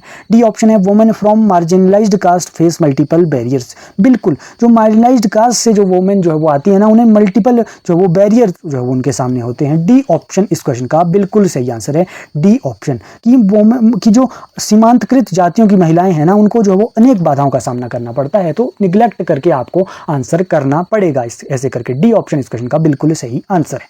ओके जी, आई होप आपको एक आइडिया लग रहा होगा कि कैसे क्वेश्चन पॉलिटी सेक्शन से आपके एग्जाम में एचपीआर से पूछ रहा है। देखिए, अगर आप प्रिपरेशन कर रहे हैं हिमाचल प्रदेश के अपकमिंग एग्जाम की, जैसे एचपी पटवारी हो गया, जेओए आईटी हो गया, आपका पंचायत सेक्रेटरी, होमगार्ड, या फिर आप जो है वो एचपी टेट की प्रिपरेशन स्टार्ट जो है वो कर रहे हैं, ठीक है जी, हम आपको complete study material with latest pattern के साथ जो एचपीआर से जैसे क्वेश्चन पूछ रहा है, टेस्ट सीरीज प्रोवाइड कर रहे हैं। आप हमारे कोर्स के साथ एनरोल हो सकते हैं। हमारी जो है वो ऐप यहाँ पर एचपी एग्जाम अफेयर्स करके हमारी ऐप है, आपको डिस्क्रिप्शन बॉक्स में लिंक मिल जाएगा, या फिर हमें जो है व्हाट्सएप आप कीजिए 7018186561। यहाँ पर व्हाट्सएप कीजिए, कौन से एग्जाम की आप प्रिपरेशन कर रहे हैं वो बताइए, हम आपको कंप्लीट स्टडी मटेरियल जो है वो प्रोवाइड कर रहे हैं। ओके जी, नेक्स्ट क्वेश्चन की बात करते हैं, क्वेश्चन नंबर 19। क्वेश्चन नंबर 19 है यहाँ पर, The fundamental duty to protect and improve the natural environment falls under which article of Indian Constitution? कि आपका जो प्राकृतिक पर्यावरण के संरक्षण और सुधार का मौलिक कर्तव्य है ये एक, कि ये भारतीय संविधान के किस अनुच्छेद के अंतर्गत ये आता है। आर्टिकल आपसे पूछा गया है कि इन्वायरमेंट की प्रोटेक्शन से रिलेटेड ये आपकी फंडामेंटल ड्यूटी है, कौन से आर्टिकल में ये आती है। पहला यहाँ पर ऑप्शन है आर्टिकल नंबर 19 है। नहीं भैया, ये तो आपका फंडामेंटल राइट है, ड्यूटी तो ये है ही नहीं। आर्टिकल नंबर 51A का जी पार्ट बिल्कुल सही, यह जो है वो यहाँ पर इस क्वेश्चन का राइट आंसर है। आर्टिकल नंबर 51A जी में जो है वो क्या है, इन्वायरमेंट को प्रोटेक्शन के रिलेटेड जो है वो ये फंडामेंटल ड्यूटी हमारी है। देखिए सी ऑप्शन आर्टिकल नंबर 32 नहीं है, ये कॉन्स्टिट्यूशनल रेमेडीज से रिलेटेड आर्टिकल है, आपका फंडामेंटल राइट है। आर्टिकल नंबर 21A भी नहीं है आपका, ये भी आपका फंडामेंटल राइट है, राइट टू एजुकेशन, ठीक है जी। तो बी ऑप्शन ही इस क्वेश्चन का राइट आंसर है। तो आप निग्लेक्ट करके ना यहाँ पर पॉलिटी के क्वेश्चन बिल्कुल ईजीली जो है वो निकल जा रहे हैं, ऐसा कुछ भी नहीं है मुश्किल आ रहे हैं, बिल्कुल बस लैंग्वेज थोड़ा सा डिफिकल्ट जो है वो एचपीआरसी ने की है, बाकी ईजी क्वेश्चन है, यहाँ से डायरेक्ट क्वेश्चन है आपका। ओके, फंडामेंटल ड्यूटीज़ की यहाँ पर से जो है वो यहाँ पर क्वेश्चन पूछा गया है, तो थोड़ा सा रिवाइज कर देते हैं फंडामेंटल ड्यूटीज़ को। यहाँ से फंडामेंटल ड्यूटीज़ आपके कौन से पार्ट में है, तो पार्ट 4A में है आपके फंडामेंटल ड्यूटीज़ है, ठीक है जी। आपका कौन से आर्टिकल में है, 51A में आपका जो है वो फंडामेंटल ड्यूटीज़ की बात होती है, ठीक है। उसके बाद फंडामेंटल ड्यूटीज़ आप जानते हैं कि ओरिजिनल कॉन्स्टिट्यूशन में ये नहीं थी, आपके 42nd कॉन्स्टिट्यूशनल अमेंडमेंट एक्ट से ये ड्यूटीज़ आपकी फंडामेंटल ड्यूटीज़ ऐड की गई थी। 1976 का ये आपका mini constitution 42nd constitutional amendment act को कहा जाता है, मैंने आपको पहले ही ये पॉइंट बता दिया था। ये जो है वो आपका फंडामेंटल ड्यूटीज़ को ऐड किया गया था। 10 जो है वो फंडामेंटल ड्यूटीज़ इस constitutional amendment act 42nd constitutional amendment act से जो है वो जोड़ी गई थी। टोटल हमारी फंडामेंटल ड्यूटीज़ 10 ड्यूटीज़ तो आपकी जो है वो आपका 42nd कॉन्स्टिट्यूशनल अमेंडमेंट एक्ट से जोड़ी गई, लेकिन जो आपकी 11th नंबर की आपकी फंडामेंटल ड्यूटी है ना, ये आपकी जोड़ी गई थी कॉन्स्टिट्यूशनल अमेंडमेंट एक्ट से 86th कॉन्स्टिट्यूशनल अमेंडमेंट एक्ट 2002 से जो है वो ये जोड़ी गई थी। क्या थी ये 11th फंडामेंटल ड्यूटी, ये थी आपकी कि 6 से 14 वर्ष के जो बच्चे हैं ना, उनको प्राइमरी एजुकेशन के जो है वो अवसर प्रदान करना जो है वो माता पिता की जो है वो ड्यूटी है। तो ये आपकी ड्यूटी आपके 2002 में 86वें संविधान संशोधन से जो है वो ऐड हुई थी, ठीक है जी। तो ये आपको याद रखना है। एक आपसे पूछा जाए कि फंडामेंटल ड्यूटी कहाँ से हमने ली, तो ये हमने जो है वो रशिया के संविधान से ली, यूएसएसआर से जो है वो हमने ली थी। तो ये हमने यहाँ से फंडामेंटल ड्यूटीज से रिलेटेड पॉइंट्स भी यहाँ से रिवाइज कर लिए। Next question number 20, in word democracy what does Greek root kratein means. Kratein का मतलब पूछा गया है कि डेमोक्रेसी जो है ना वो आपका ग्रीक वर्ड से जो है वो डिराइव हुआ है, इसका मतलब क्या है ये पूछा गया है। ए ऑप्शन है टू डिबेट, डिबेट आपका डेमोक्रेसी का मतलब है, बिल्कुल नहीं, ये तो सिंपल सा दिख रहा है कि डिबेट तो जो है वो मतलब नहीं होता है। बी ऑप्शन है आपका टू रूल और गवर्न, बिल्कुल हो सकता है। सी ऑप्शन है टू मेक लॉज, बिल्कुल नहीं। डी ऑप्शन है टू वोट, ये भी नहीं। तो बी ऑप्शन ही इस क्वेश्चन का राइट आंसर है कि डेमोक्रेसी में जो ये ग्रीक रूट से जो ये वर्ड जो है वो डिराइव हुआ है क्रेटिन, या फिर आप क्रेटोस भी जो है वो कई जगह देखने को मिलता है। तो इसका मतलब क्या होता है, टू रूल, कि यानी कि जनता द्वारा जो है वो शासन किया जाता है। मैंने एक फेमस लाइन मुझे याद आती है, बड़ी बचपन में हम बहुत पढ़ते थे कि डेमोक्रेसी क्या है, आपका लोकतंत्र क्या है, to the people, by the people, for the people. Abraham Lincoln की ये लाइन थी, बड़ी फेमस है, ठीक है जी, कि जनता का जनता के द्वारा जनता के लिए किया गया शासन ही आपका क्या है, लोकतंत्र है। ये हम पढ़ते थे, तो यहाँ से यही तो पूछा गया है कि शासन करना ही जो है वो डेमोक्रेसी का मतलब है। ठीक है जी। डेमोक्रेटिक कंट्री आपकी कौन सी है, जैसे कि आपकी इंडिया हमारी डेमोक्रेटिक कंट्री है ना, यूएसए आपका है ना। ऐसे ही जैसे डेमोक्रेसी होता है ना, एक आपका मोनार्की होता है, राजतंत्र होता है, जहाँ पर क्या होता है कि राजा का शासन होता है। जैसे कि आपका सऊदी अरब है, वहाँ पर कैसी है, मोनार्की सिस्टम वहाँ पर है। ठीक है, तो ये सारी पॉइंट हमने यहाँ से रिवाइज कर लिए। Next question, question number 21, which of the following statement best describe the panchayat are called grass root of democracy. देखिए कि निम्नलिखित में से कौन सा कथन जो है वो सर्वोत्तम तरीके से वर्णन करता है कि पंचायतों को लोकतंत्र का जमीनी स्तर क्यों कहा जाता है, कि जो पंचायत है ना वो लोकतंत्र का जो है वो ग्रास रूट है, जमीनी स्तर है, क्यों ऐसा कहा जाता है, ये यहाँ पर पूछा गया है और स्टेटमेंट दी गई है। ए ऑप्शन है आपका enabling development at the local जो है वो लेवल, कि स्थानीय स्तर पर विकास को सक्षम बनाना, ये इसीलिए कहा जाता है आपका ग्रास रूट। बी ऑप्शन है आपका controlling state legislature. C option है imposing taxes on citizen. D option है enabling direct participation of people in governance. देखिए आप इजीली इनको जो है वो निग्लेक्ट करके आप आंसर लगा सकते थे। देखिए क्या पंचायतें आपकी टैक्स इंपोज करती है, बिल्कुल नहीं, तो सी ऑप्शन तो आपका गलत हो गया। कंट्रोलिंग स्टेट लेजिस्लेचर, क्या आपका पंचायतें स्टेट विधानसभाओं को जो है वो कंट्रोल करती है, बिल्कुल नहीं, ऐसा भी नहीं है। स्थानीय स्तर पर विकास को सक्षम बनाना, तो ये भी जो है वो नहीं है। बेस्ट हमें जो है वो यही लग रहा है कि शासन में लोगों को की प्रत्यक्ष भागीदारी को सक्षम बनाने के लिए आपका पंचायत को ग्रास रूट ऑफ डेमोक्रेसी कहा जाता है। डी ऑप्शन जो है वो करेक्ट आंसर है। स्टेटमेंट तो आप जो है वो कर ही लोगे, अगर आपने स्टेटमेंट अच्छे से पढ़ ली ना तो आप लगा लोगे आंसर। ओके जी, डी ऑप्शन इस क्वेश्चन का राइट आंसर है। थोड़ा सा ना पंचायत से रिलेटेड हम पॉइंट ना रिवाइज यहाँ पर कर लेते हैं, क्योंकि पंचायत से रिलेटेड कई क्वेश्चन जो है वो आपके एग्जाम में पूछे जाते हैं। जैसे कि पंचायत से रिलेटेड आपका जो है वो पंचायती राज जो है वो कौन से अमेंडमेंट एक्ट से जो है वो आया था, तो 73rd नंबर का कॉन्स्टिट्यूशनल अमेंडमेंट एक्ट था 1992 में। पंचायती राज को जो है वो आपके 11th शेड्यूल 11वीं अनुसूची में जो है वो आपका शामिल किया गया था आपके पंचायती राज को। ठीक है जी। पंचायती राज आपका कौन से आपका आर्टिकल भी पंचायत से रिलेटेड आर्टिकल आपके आर्टिकल 40 है, एक आपका आर्टिकल 243 भी आपका पंचायत से रिलेटेड है। ठीक है जी। पार्ट 9 में जो है वो पंचायत की बात जो है वो होती है। एक कमेटी भी पंचायत से रिलेटेड है, बलवंत राय कमेटी 1957 की कमेटी है। तो यहीं से आपके एग्जाम में ना क्वेश्चन बन जाएंगे। एक पंचायती राज में ना 3 लेवल होते हैं, आप जानते भी होंगे। ग्राम पंचायत विलेज लेवल पर होती है, पंचायत समिति आपकी ब्लॉक लेवल पर होती है, जिला परिषद आपके डिस्ट्रिक्ट लेवल पर होते हैं। ठीक है जी, तो ये आपको पता होना चाहिए। एक डेट आती है 24 अप्रैल की डेट। 24 अप्रैल को क्या होता है, पंचायती राज दिवस के रूप में हम मनाते हैं। ठीक है, ये भी आपको पता होना चाहिए। अच्छा, जैसे हम पंचायती राज की बात कर रहे हैं, तो वैसे ही म्युनिसिपैलिटी नगर पालिका के बारे में भी आपने सुना होगा। म्युनिसिपैलिटीज़ भी आपका जो है वो कौन से अमेंडमेंट एक्ट से जोड़ा गया था, तो ये आपका 74th नंबर का कॉन्स्टिट्यूशनल अमेंडमेंट एक्ट से जोड़ा गया था 1992 में। ओके जी, कौन से पार्ट में इसे डाला गया था, पार्ट 9A। ओके जी, कितने सब्जेक्ट है म्युनिसिपैलिटी में, 18 सब्जेक्ट है। पंचायत में कितने सब्जेक्ट है आपके, 29 सब्जेक्ट है। तो यहाँ से बाहर ना आपका पंचायत और म्युनिसिपैलिटी से क्वेश्चन नहीं आएगा, अगर आपको इतने पॉइंट याद है, इतने पॉइंट अगर आपको पता भी है। ठीक है जी। नेक्स्ट क्वेश्चन की बात करते हैं, question number 22। A policy maker wants to improve their country democratic system not just by holding election but by ensuring laws that protect individual freedom and promote social justice. Which concept is the policy maker prioritizing? ठीक है जी, कि एक नीति निर्माता अपने देश की लोकतांत्रिक व्यवस्था को केवल चुनाव करने तक सीमित न रखकर व्यक्तिगत स्वतंत्रता का संरक्षण और सामाजिक न्याय को प्रोत्साहित करने वाले विधियों को सुनिश्चित करके जो है वो सुधारना चाहता था। नीति निर्माता द्वारा किस अवधारणा को जो है वो प्राथमिकता दी जा रही है, तो ये पूछा गया है यहाँ पर कि जो है वो समाज को सुधारने से रिलेटेड ये बात हो रही है कि आपका जो है वो एक नीति निर्माता क्या कर रहा है कि लोकतांत्रिक व्यवस्था हो, केवल चुनाव करने तक ही जो है वो सीमित ना हो, उसमें क्या हो, व्यक्तिगत स्वतंत्रता हो, आपकी सामाजिक न्याय उसमें मिले जो है वो। तो ये नीति निर्माता जो है वो किसे जो है वो प्राथमिकता जो है वो देनी चाहिए। ये ऑप्शन है आपका ओलिगेरी। ओलिगेरी क्या होता है, ओलिगेरी होता है अल्पतंत्र। अल्पतंत्र यानी कि जिसमें कुछ लोगों की हाथ में जो है वो पावर हो, ऐसा तो नहीं होगा। तब ऐसे जो है वो डेमोक्रेटिक सिस्टम कैसे बन पाएगा, ओलिगेरी से तो जो डेमोक्रेसी जो है वो नहीं आएगी, क्योंकि कुछ लोगों के पास पावर होगी तो वो अपनी मनमर्जी करेंगे। बी ऑप्शन देखते हैं, सत्तावाचक लोकतंत्र यानी कि सबस्टेंटिव डेमोक्रेसी। इसका क्या मतलब होता है कि इसका मतलब होता है ये आपका फोकस करता है आपकी लिबर्टी के ऊपर, इक्वलिटी के ऊपर, जस्टिस जस्टिस के ऊपर, फ्रीडम के ऊपर। ये बिल्कुल पॉजिटिव पॉइंट है। बी ऑप्शन इस क्वेश्चन का राइट आंसर हो सकता है, लेकिन बाकी ऑप्शन भी हम पढ़ लेते हैं।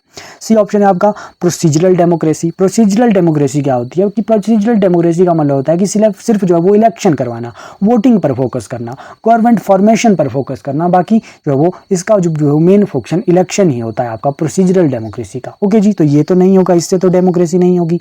ऑटोक्रेसी डी ऑप्शन है। ऑटोक्रेसी का क्या मतलब होता है कि किसी एक व्यक्ति, किसी एक ग्रुप के पास जो है वो शासन, ये भी नहीं है, इससे भी जो है वो मनमर्जी ही होगी। तो बी ऑप्शन ही इस क्वेश्चन का बेस्ट आंसर है। तो बी ऑप्शन बिल्कुल सही आंसर है। तो आपको क्वेश्चन समझना था तो और आंसर लगाना था, बस इतना सा काम यहाँ पर था। और आपको अंडरस्टैंडिंग होनी चाहिए कंसेप्ट की, तभी आप जो वो लगा पाओगे। ठीक है, question number 23, which of the following is a major difference between the audit of UT and state government compare to local government in India. कि भारत में जो स्थानीय सरकारों की तुलना में जो है ना वो यूटी और जो आपके राज्य सरकारों की लेखा परीक्षा के बीच में निम्नलिखित में से कौन सा एक प्रमुख अंतर है। कि आपका जो वो पूछा जा रहा है कि आपकी जो स्थानीय सरकार है, लोकल गवर्नमेंट की जो तुलना में जो है ना वो यूटी और आपकी राज्य की सरकारें हैं ना, उसमें एक अंतर है। क्या जो है वो प्रमुख अंतर है उसमें। ए ऑप्शन है आपका कि UT and state government are audited by private firm. कि आपकी जो यूनियन टेरिटरी और आपकी स्टेट की गवर्नमेंट है ना, क्या वो आपका प्राइवेट फर्म के द्वारा वो आपकी ऑडिट हो रही है? बिल्कुल नहीं, प्राइवेट फर्म के द्वारा कोई भी जो है वो गवर्नमेंट ऑडिट नहीं होती है। B option local government are audit by finance commission. बिल्कुल भी नहीं, लोकल गवर्नमेंट जो है वो फाइनेंस कमीशन के द्वारा ऑडिट नहीं होती है। C option the audit of local bodies is conducting in accordance with state law. कि स्टेट लॉ के अकॉर्डिंग ये जो है वो चलती है। बिल्कुल ये हो सकता है कि जो आपकी स्थानीय निकाय है, जो आपकी लोकल बॉडीज है ना, वो आपकी स्टेट लॉज के अकॉर्डिंग जो है वो चलती है। बिल्कुल सही, सी ऑप्शन जो है वो सही लग रहा है। बाकी डी ऑप्शन भी एक बार पढ़ लेते हैं। The governor directly audits the account of local government. नहीं, गवर्नर भी नहीं जो है वो ऑडिट आपका करता है, आपका लोकल बॉडीज को जो है वो स्टेट लॉज के अकॉर्डिंग ही आपका चलता है। देखिए, जो आपकी सेंट्रल और आपकी यूटी है ना, जो आपकी स्टेट और यूटी है, स्टेट और आपकी जो यूटी है उसको ऑडिट कौन करता है? उसको जो है वो सेंट्रल गवर्नमेंट जो है वो ऑडिट करती है। और जो आपकी लोकल बॉडीज है, लोकल जैसे पंचायत होगी, म्यूनिसिपैलिटी होगी, उसको वो जो है वो आपके स्टेट के लॉ के अकॉर्डिंग जो है वो ऑडिट होती है, स्टेट लॉज के अकॉर्डिंग। इतना सा ये सिर्फ कंसेप्ट था और आपको पता भी होगा, स्टेटमेंट अच्छे से पढ़ोगे कर लोगे क्वेश्चन। ठीक है, नेक्स्ट क्वेश्चन की बात करते हैं। Question number 24। क्वेश्चन नंबर 24 है a dispute arise between two states over the sharing of river water, which court has the original jurisdiction to resolve this dispute. कि दो राज्यों के बीच जो है वो नदी जल बंटवारों को लेकर विवाद उत्पन्न हो जाता है। इस विवाद को सुलझाने का मूल अधिकार क्षेत्र किस क्षेत्र के न्यायालय के पास है? Inter state council. बिल्कुल नहीं, जब आपका कोई भी सेंटर और स्टेट का कोई मामला होता है या फिर कोई दो स्टेट्स का मामला होता है ना, हमेशा सुप्रीम कोर्ट जो है वो उस मामले को जो है वो हल करता है। तो आपका जो है वो बी ऑप्शन इस क्वेश्चन का राइट आंसर है। इसे क्या कहते हैं ना, इसे एक टर्म कहते हैं ओरिजिनल ज्यूरिडिक्शन। ओरिजिनल ज्यूरिडिक्शन जो यहाँ पर लिखा भी है क्वेश्चन में। ठीक है जी, कौन सा आर्टिकल है क्या आप जानते हैं ओरिजिनल ज्यूरिडिक्शन? तो आर्टिकल नंबर 131। ध्यान रखना है इसको। क्या कहता है ये कि अगर कोई स्टेट और सेंटर का कोई मामला है या फिर किसी दो स्टेट्स का मामला है, जैसे कोई inter state river water dispute हो गया, ठीक है जी, तो ये जो है वो सुप्रीम कोर्ट का फैसला वहाँ पर होता है। बी ऑप्शन इस क्वेश्चन का राइट आंसर है। तो पता होना चाहिए आपको ये दो चार ये आर्टिकल है। जैसे आप आर्टिकल 131 को पढ़ लेना। मैं आपको आर्टिकल थोड़े से बता देता हूँ जो आपको पढ़ने हैं। आर्टिकल नंबर 131 पढ़ लेना, जो हमने अभी जो आपको डिस्कस जो है वो किया, ओरिजिनल ज्यूरिडिक्शन। ठीक है जी, आर्टिकल नंबर 132 पढ़ना, आर्टिकल नंबर 136 और आर्टिकल नंबर 143। ये मोस्ट इंपॉर्टेंट है। यहाँ से मुझे लगता है कि इन आर्टिकल से क्वेश्चन आने चाहिए आपके आने वाले एग्जाम में, और आएंगे भी। देखना, देखो यहाँ पर ना क्वेश्चन आपसे पूछे जाएंगे इन आर्टिकल से, क्योंकि ये आर्टिकल 131 से क्वेश्चन बना है, तो इन आर्टिकल से भी क्वेश्चन बनेगा, क्योंकि ये रिलेटेड से ये आर्टिकल है। आर्टिकल नंबर 132 बोलता है अपीलेट ज्यूरिडिक्शन। इसमें क्या कर सकते हैं कि आप जो है वो हाई कोर्ट से सुप्रीम कोर्ट में जो है वो अपील कर सकते हैं। इसे कहते हैं अपीलेट जो है वो ज्यूरिडिक्शन। ठीक है जी। आर्टिकल नंबर 136 क्या है? Special leave petition. Supreme court जो है वो किसी भी कोर्ट को जो है वो डिसीजन सुन सकता है किसी भी कोर्ट में। ये होता है आपका article number 136 special leave petition. ठीक है जी। जी। एक आर्टिकल नंबर 143 मैंने आपको बताया एडवाइजरी ज्यूरिडिक्शन। इसमें क्या होता है कि प्रेसिडेंट जो है वो आपके सुप्रीम कोर्ट से एडवाइस ले सकता है, लेकिन वो बाध्य नहीं होता सुप्रीम कोर्ट की सलाह मानने के लिए। तो ये 4 आर्टिकल मैंने आपको बताया, मुझे लगता है कि यहाँ से आपके एग्जाम में क्वेश्चन आने वाले एग्जाम में बनने वाले हैं। ठीक है जी, तो ध्यान रखना इन आर्टिकल्स को। नेक्स्ट क्वेश्चन की बात करते हैं, question number 25। During a coalition government which of the following was not a prime minister. या गठबंधन की सरकार के दौरान जो है ना वो निम्नलिखित में से कौन सा प्रधानमंत्री नहीं था। गठबंधन की सरकार बड़ा पसंद कर रहे हैं आपका HPRC पॉलिटी सेक्शन में क्वेश्चन पूछना गठबंधन की सरकार से। ठीक है जी, तो अच्छे से पढ़ लेना इसे। जब गठबंधन की सरकार बनी थी ना, तो इनमें से कौन सा ऐसा प्रधानमंत्री है जो गठबंधन की सरकार से जो है वो PM नहीं बना था। अटल बिहारी वाजपेयी तो जो है वो बने थे और सबसे लंबे टाइम तक ये रहे भी थे गठबंधन की सरकार के PM। ठीक है जी। आपका IK गुजराल, C ऑप्शन है आपका HD देवगौड़े, D ऑप्शन है आपका इंदिरा गांधी। तो इंदिरा गांधी जो है वो गठबंधन से PM नहीं बनी थी, तो D ऑप्शन ही इस क्वेश्चन का राइट आंसर है। बाकी जो ये 3 है ना, ये आपके बने थे। ठीक है जी, तो ये सारे PM आपको पढ़ लेने हैं, प्रधानमंत्री आपको पढ़ लेने हैं जो गठबंधन की सरकार से बने थे। जैसे कि आपके मोरारजी देसाई भी गठबंधन से बने थे, अटल बिहारी वाजपेयी बने थे, चंद्रशेखर बने थे। ठीक है जी, ये HD देवगौड़ा जी बने थे। ठीक है, चंद्रशेखर जी बने थे, VP सिंह जी बने थे। तो ये सारे आपके गठबंधन की सरकार से बने थे। ठीक है जी, ध्यान रखना। नेक्स्ट क्वेश्चन की बात करते हैं, question number 26। Which provision allow parliament to legislate on a subject in the state list for 2 और more states by their consent. कि कौन सा प्रावधान संसद को 2 या 2 से अधिक राज्यों के लिए सहमति से किसी राज्य सूची विषय पर कानून बनाने की अनुमति देता है। कौन सा ऐसा आर्टिकल है भैया? आपका आर्टिकल कौन सा है? आपका ऐसा आर्टिकल नंबर 252। ध्यान रखना, आर्टिकल नंबर 252 के तहत क्या है कि ये जो है वो 2 या फिर 2 से अधिक स्टेट लेजिस्लेचर विधानसभाओं में संसद से जो है वो कानून बनाने का अनुरोध कर सकती है। ठीक है जी, तो ये आर्टिकल नंबर 252 यहाँ पर आपसे पूछा गया है। तो ये आपका ध्यान आपको रखना पड़ेगा ये कि आपका आर्टिकल नंबर 2 क्या है कि 2 या 2 से अधिक जो विधानसभाएं हैं ना, अगर वो संसद से कानून बनाने के लिए अनुरोध करती है ना, तो वो आपका कानून बनाने के लिए जो है वो अनुरोध कर सकती है। अगर आपकी 2 या फिर 2 से ज़्यादा स्टेट लेजिस्लेचर अगर मिलकर अगर अनुरोध करे पार्लियामेंट से, तो ये यहाँ पर पूछा गया है। आर्टिकल नंबर 252 के तहत ये ऐसा होता है। यहाँ पर भी मैं आपको 4 आर्टिकल बता देता हूँ जो आपको पढ़ने पड़ेंगे। जैसे आर्टिकल नंबर 249 आप पढ़ लेना, जो कि आपका राज्यसभा से रिलेटेड है कि राज्यसभा जो है वो अगर नेशनल इंटरेस्ट राष्ट्रीय हित के लिए ना अपने स्टेट लिस्ट के लिए जो है वो आपका लॉ बना सकता है। तो ये आपका आर्टिकल नंबर 249 है। आर्टिकल नंबर 250 में क्या है कि आपका राज्यसभा आपका नेशनल इमरजेंसी के टाइम स्टेट लिस्ट में जो है वो लॉ बना सकता है। ठीक है जी, आर्टिकल नंबर 250 में ये है। आर्टिकल नंबर 252 तो मैंने आपको बता ही दिया, अगर आपका 2 विधानसभा अगर 2 स्टेट की सभाएं जो है वो अगर आपसे स्टेट अगर अनुरोध करती है ना पार्लियामेंट से, तो वो जो है वो बना सकते हैं, स्टेट लिस्ट के ऊपर जो है वो लॉ बना सकते हैं। और आर्टिकल नंबर 253 है, अगर इंटरनेशनल एग्रीमेंट के केस में भी स्टेट लिस्ट में जो है वो लॉ बना सकती है पार्लियामेंट। तो ये आर्टिकल 4 जो आर्टिकल है ना, ये भी आप जो है वो डिटेल से अच्छे से समझ लेना, यहाँ से भी क्वेश्चन बनने के चांसेस जो है वो आपके बन जाते हैं। ठीक है जी, क्वेश्चन नंबर 27 देखते हैं।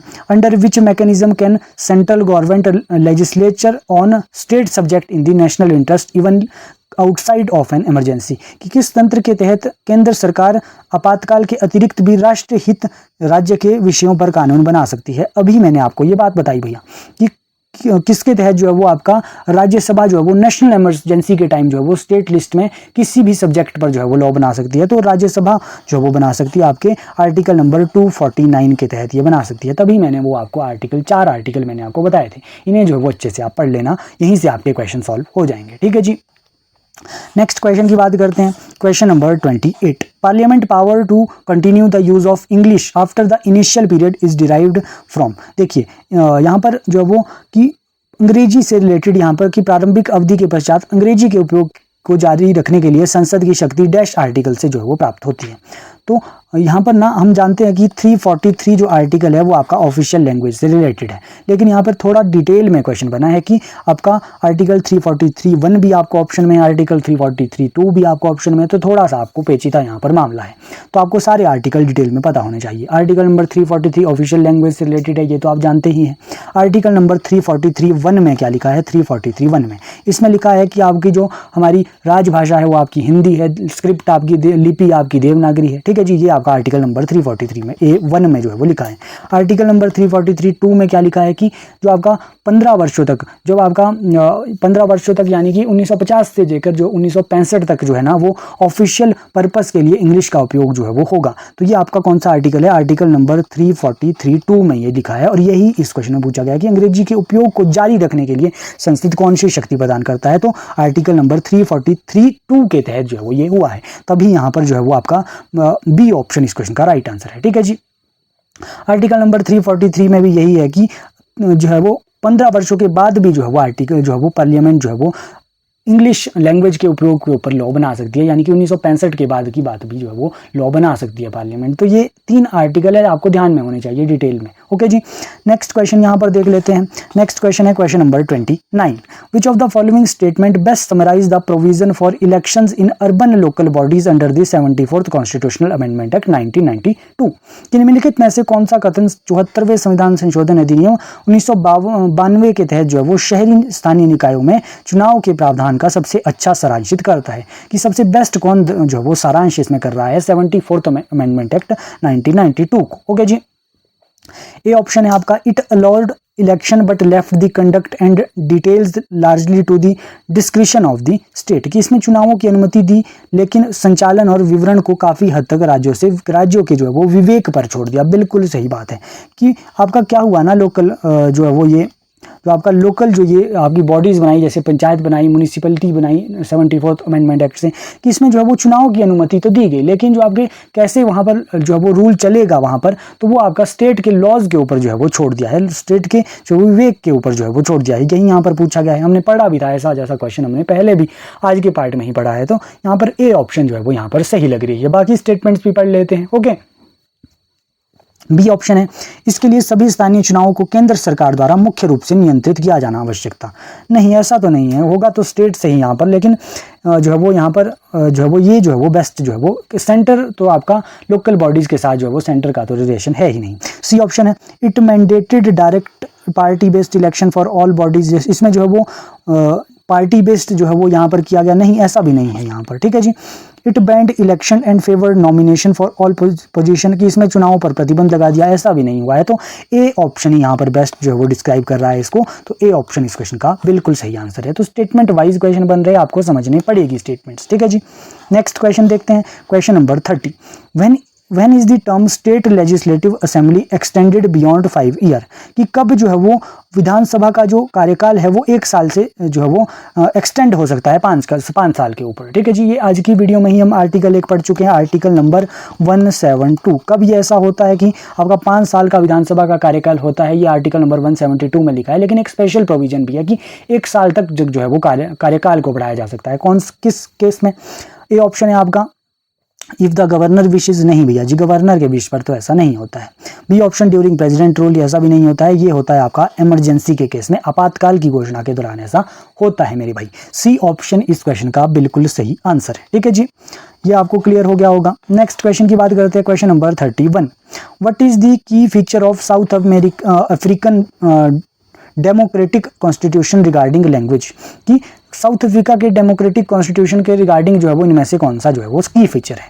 ए ऑप्शन है only English is the official language. बिल्कुल नहीं, वहाँ पर ना 11 ऑफिशियल लैंग्वेजेस है, तो ये इंग्लिश ही नहीं है, ओनली यहाँ पर लिखा था, इसीलिए ये यहाँ पर मैंने निगलेक्ट किया। बी ऑप्शन इट रिकॉग्नाइज 4 नहीं, 4 भी नहीं है, 2 भी नहीं है, 11 जैसा मैंने आपको बताया। डी ऑप्शन इस क्वेश्चन का राइट आंसर है कि साउथ अफ्रीका में 11 ऑफिशियल लैंग्वेजेस है। ठीक है जी। साउथ अफ्रीका में जो है वो इंक्लूसिव डेमोक्रेसी मॉडल को जो है वो बनाया था, जिसमें 11 ऑफिशियल लैंग्वेजेस है। अच्छा, हमने जो है वो ये भी पढ़ लिया कि साउथ अफ्रीका में तो 11 है, लेकिन इंडिया में कितनी ऑफिशियल लैंग्वेजेस है? 22 है। ये तो हमने बहुत बार जो है वो आज की वीडियो में रिवाइज कर लिया। कौन सी शेड्यूल में है आपका 22 लैंग्वेज? 8th शेड्यूल में आपकी 22 लैंग्वेजेस है। ओके जी। Next question, question number 32। Which of the following is not feature of Indian federalism? Indian federalism का इनमें से कौन सा फीचर नहीं है? A option supremacy of constitution. बिल्कुल, हमारा कॉन्स्टिट्यूशनल तो सुपर जो है वो सर्वोच्च तो है ही है, यहाँ पर नॉट पूछा गया है, इसलिए नॉट यहाँ पर टिक करना है। बी ऑप्शन है कि special power of for the central government in local matter. बिल्कुल नहीं भैया जी, यही इस क्वेश्चन का राइट आंसर है कि लोकल बॉडीज की स्थानीय मामलों पर जो है वो केंद्र सरकार का विशेष शक्ति है। नहीं भैया जी, लोकल मामले में हमेशा जो है वो लोकल बॉडीज स्टेट लॉ के अकॉर्डिंग ही चलती है। तो बी ऑप्शन इस क्वेश्चन का राइट आंसर है। बाकी ये पढ़ लेते हैं, इंडिया का कॉन्स्टिट्यूशन रिटन भी है, ये भी सही है, और डिवीजन ऑफ पावर भी यहाँ पे है कि यहाँ पर जो है वो लिस्ट है, जैसे कि आपकी कंकरेंट लिस्ट हो गई, स्टेट लिस्ट हो गई, तो यहाँ पर डिवीजन ऑफ पावर भी जो है वो इंडिया में है। तो यहाँ पर नॉट पूछा गया था, तो बी ऑप्शन यहाँ पे इस अकॉर्डिंग जो है वो राइट आंसर बन गया। ठीक है जी, इस तरीके से आपको ये सॉल्व करने हैं क्वेश्चन। क्वेश्चन नंबर 33 है। देखिए, अगर आप प्रिपरेशन कर रहे हैं ना HPRC के अपकमिंग एग्जाम के, HP पटवारी हो गया, JOIT हो गया, तो आप जो हमारे साथ जुड़ सकते हैं। व्हाट्सएप नंबर यहाँ पर लिखा है 7018186561, यहाँ पर कॉन्टैक्ट कीजिए। कंप्लीट स्टडी मटेरियल और जो टेस्ट सीरीज आपको प्रोवाइड की जा रही है लेटेस्ट HPRC अकॉर्डिंग, पैटर्न के अकॉर्डिंग। ओके जी, या फिर आप हमारी ऐप के साथ जुड़ सकते हैं, वहाँ से भी आप जो है वो एनरोल यहाँ पर हो सकते हैं। ठीक है जी। Question number 33, what does not participate in the election of president of India, कि कौन जो है वो प्रेसिडेंट के इलेक्शन में पार्टिसिपेट नहीं करता है। कौन कौन पार्टिसिपेट करते हैं? ठीक है जी, यहाँ पर नॉट पूछा गया है, ध्यान रखना। Member of state legislative assembly की, राज्यसभाओं की, विधानसभाओं की जो है वो सदस्य भाग लेते हैं, बिल्कुल लेते हैं। लोकसभा के मेंबर लेते हैं, बिल्कुल लेते हैं। मेंबर ऑफ राज्यसभा लेते हैं, बिल्कुल लेते हैं। लेकिन स्टेट लेजिस्लेटिव असेंबली के जो है वो मेंबर हिस्सा नहीं लेते हैं आपके राष्ट्रपति के चुनाव में, ध्यान रखना। सी ऑप्शन इस क्वेश्चन का राइट आंसर है। नॉट पूछा गया था, इसीलिए यहाँ पर सी ऑप्शन राइट आंसर बना। ठीक है जी, तो क्लियर रखना। ये कौन से आर्टिकल में आपका प्रेसिडेंट का इलेक्शन की बात है? तो आर्टिकल नंबर 54 में ये इलेक्शन की, राष्ट्रपति के इलेक्शन की बात होती है। ध्यान रखना, इसे वो अच्छे से राष्ट्रपति के सारे आर्टिकल को जो है वो पढ़ लेना। ठीक है। आर्टिकल क्वेश्चन नंबर 34 है, which feature of Indian constitution best support the legitimacy of a democratic government in diverse society, कि कौन सा मैसेज जो है वो बेस्ट जो है वो आपका, कौन सी विशेषता विविध समाज में लोकतांत्रिक सरकार की वैधता का सबसे अच्छा प्रदर्शन करती है? ये ऑप्शन है आपका फंडामेंटल राइट। बिल्कुल, फंडामेंटल राइट ही जो है वो आपका बेस्ट जो है वो आपका ये प्रदर्शित करती है। फंडामेंटल राइट डायरेक्टिव प्रिंसिपल भी नहीं करती है, इमरजेंसी भी नहीं करती है, ऑफिशियल लैंग्वेज पॉलिसी भी नहीं करती है। आपके फंडामेंटल राइट ये जो है वो आपका बेस्ट जो है वो ये सपोर्ट करती है legitimacy for of a democratic government in diverse society. ठीक है जी। फंडामेंटल राइट की यहाँ पर बात हो रही है। फंडामेंटल राइट कौन से पार्ट में है? पार्ट 3 में है। आर्टिकल 12 से 35 तक है। ओके जी। पार्ट 3 को Magna carta of Indian constitution भी कहा जाता है। ठीक है, ये आपको पता है। आपके जो है वो प्रेजेंट में जो है वो आपके टोटल फंडामेंटल राइट कितने, आपका जो है वो ओरिजिनल कॉन्स्टिट्यूशन में जो है वो आपके 7 फंडामेंटल राइट थे। ठीक है जी। संपत्ति का अधिकार, राइट टू प्रॉपर्टी था, उसे जो है वो लीगल राइट बना दिया गया था और उससे जो है वो पार्ट 12 300A आर्टिकल के तहत जो है वो रखा गया था। तो ये इतना सब कुछ हमने यहाँ से रिवाइज कर लिया फंडामेंटल राइट से। नेक्स्ट क्वेश्चन की बात करते हैं। Question number 35, what is the major difference in the roles of political party at the central level and the panchayat level, कि क्या डिफरेंस है आपका पॉलिटिकल पार्टी का एट सेंट्रल लेवल और पंचायत लेवल में?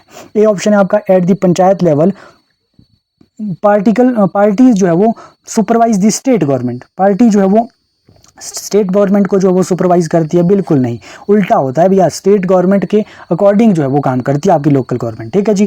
B option at the panchayat level, parties draft central law, ऐसा भी नहीं होता है। लोकल गवर्नमेंट के पास सेंट्रल के लायक तो जो है वो पावर होती ही नहीं है।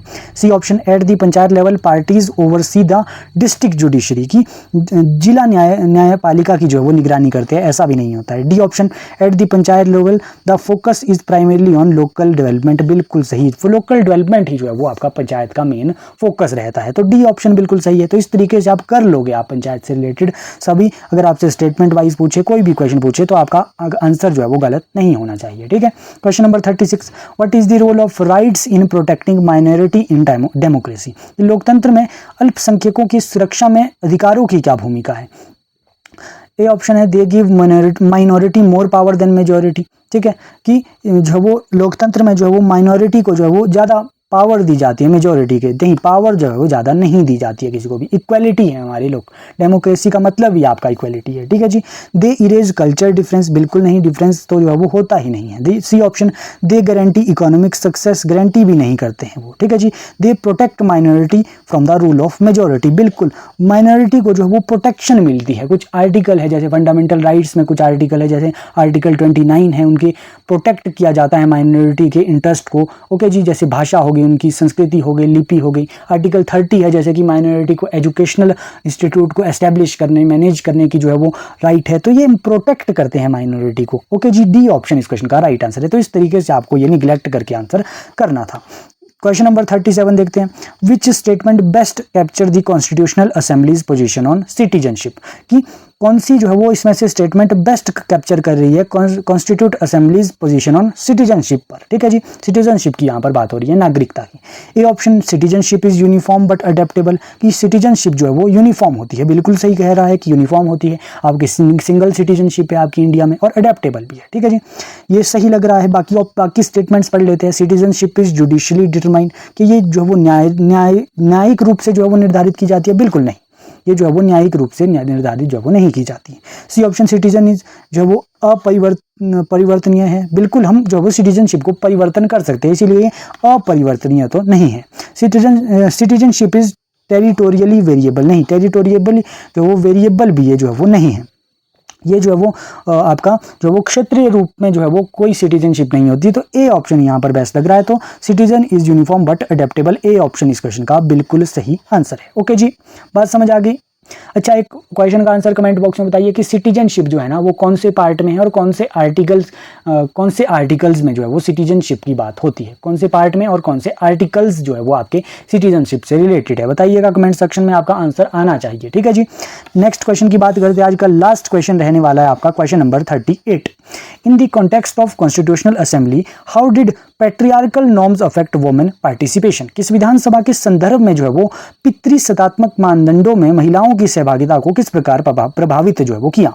दे एलिमिनेटेड जेंडर बेस्ड डिबेट, कि पितृसत्तात्मक की यहाँ पर सोसाइटी की बात हो रही है, पैट्रियार्कल नॉर्म्स की यहाँ पर बात हो रही है, इसमें जो है वो महिलाओं की सहभागिता को किस प्रकार जो है वो उन्होंने प्रभावित इसमें जो है वो हुआ। ठीक है जी, दे एलिमिनेट आपका जेंडर बेस्ड डिबेट, नहीं, ऐसा जो है वो डिबेट जो है वो कम हुई है, लेकिन जो है वो यहाँ पर इतना भी जो है वो एलिमिनेट नहीं हुआ है डिबेट्स को लेकर। ठीक है जी, दे एंश्योर दैट वुमेन वोर a particular type of dress, ऐसा भी यहाँ से कुछ रिलेशन है नहीं। यहाँ पर कॉन्स्टिट्यूट असेंबली की बात हो रही है, संविधान सभा में ये बात हो रही है। ठीक है जी, they limit the number of women speaking in the meeting, ऐसा भी नहीं है। वो महिलाएं जो है वो संविधान सभा में ना 15 महिलाएं थी, आप जानते होंगे 15 महिलाएं थी आपकी संविधान सभा में। ठीक है, they limit the role of women in key decision making position, बिल्कुल ये यहाँ पर पैट्रियार्कल सिस्टम की बात हो रही है। तो डिसीजन कौन लेते थे पैट्रियार्कल सिस्टम में, तो ज़्यादातर जो मेल थे वही जो है वो पितृसत्तात्मक समाज में डिसीजन लेते थे। तो वही यहाँ पर पूछा गया कि कॉन्स्टिट्यूशनल असेंबली जो आपकी संविधान सभा है ना, वहाँ पर भी ऐसा ही हुआ था कि वहाँ पर की जो डिसीजन मेकिंग थी ना वो ज़्यादातर जो है वो महिलाओं के पक्ष में वो नहीं थी, महिलाएं जो है वो डिसीजन नहीं लेती थी। तो यही यहाँ पर बेस्ट लग रहा है, डी ऑप्शन इस क्वेश्चन का बिल्कुल सही आंसर है।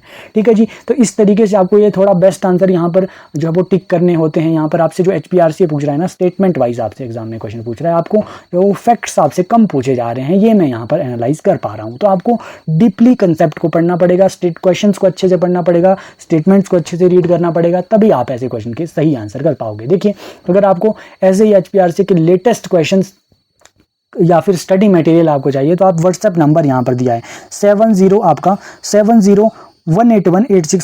यहाँ पर आप कांटेक्ट कीजिए, आपको कंप्लीट स्टडी मटेरियल आपको प्रोवाइड किया जाएगा। ओके जी, वीडियो पसंद आ रही है तो वीडियो को भी लाइक कीजिएगा और ज़्यादा से ज़्यादा वीडियो पर शेयर कीजिए, ताकि जो है वो मैक्सिमम लोगों के यहाँ से जो है वो आपकी हेल्प हो सके आपके एग्जाम के लिए। ठीक है जी, मिलते हैं नेक्स्ट वीडियो के साथ, तब तक के लिए रिवाइज करते रहिएगा और अच्छे से जो है वो अपनी तैयारी कीजिएगा। थैंक यू सो मच, मिलते हैं नेक्स्ट वीडियो के साथ।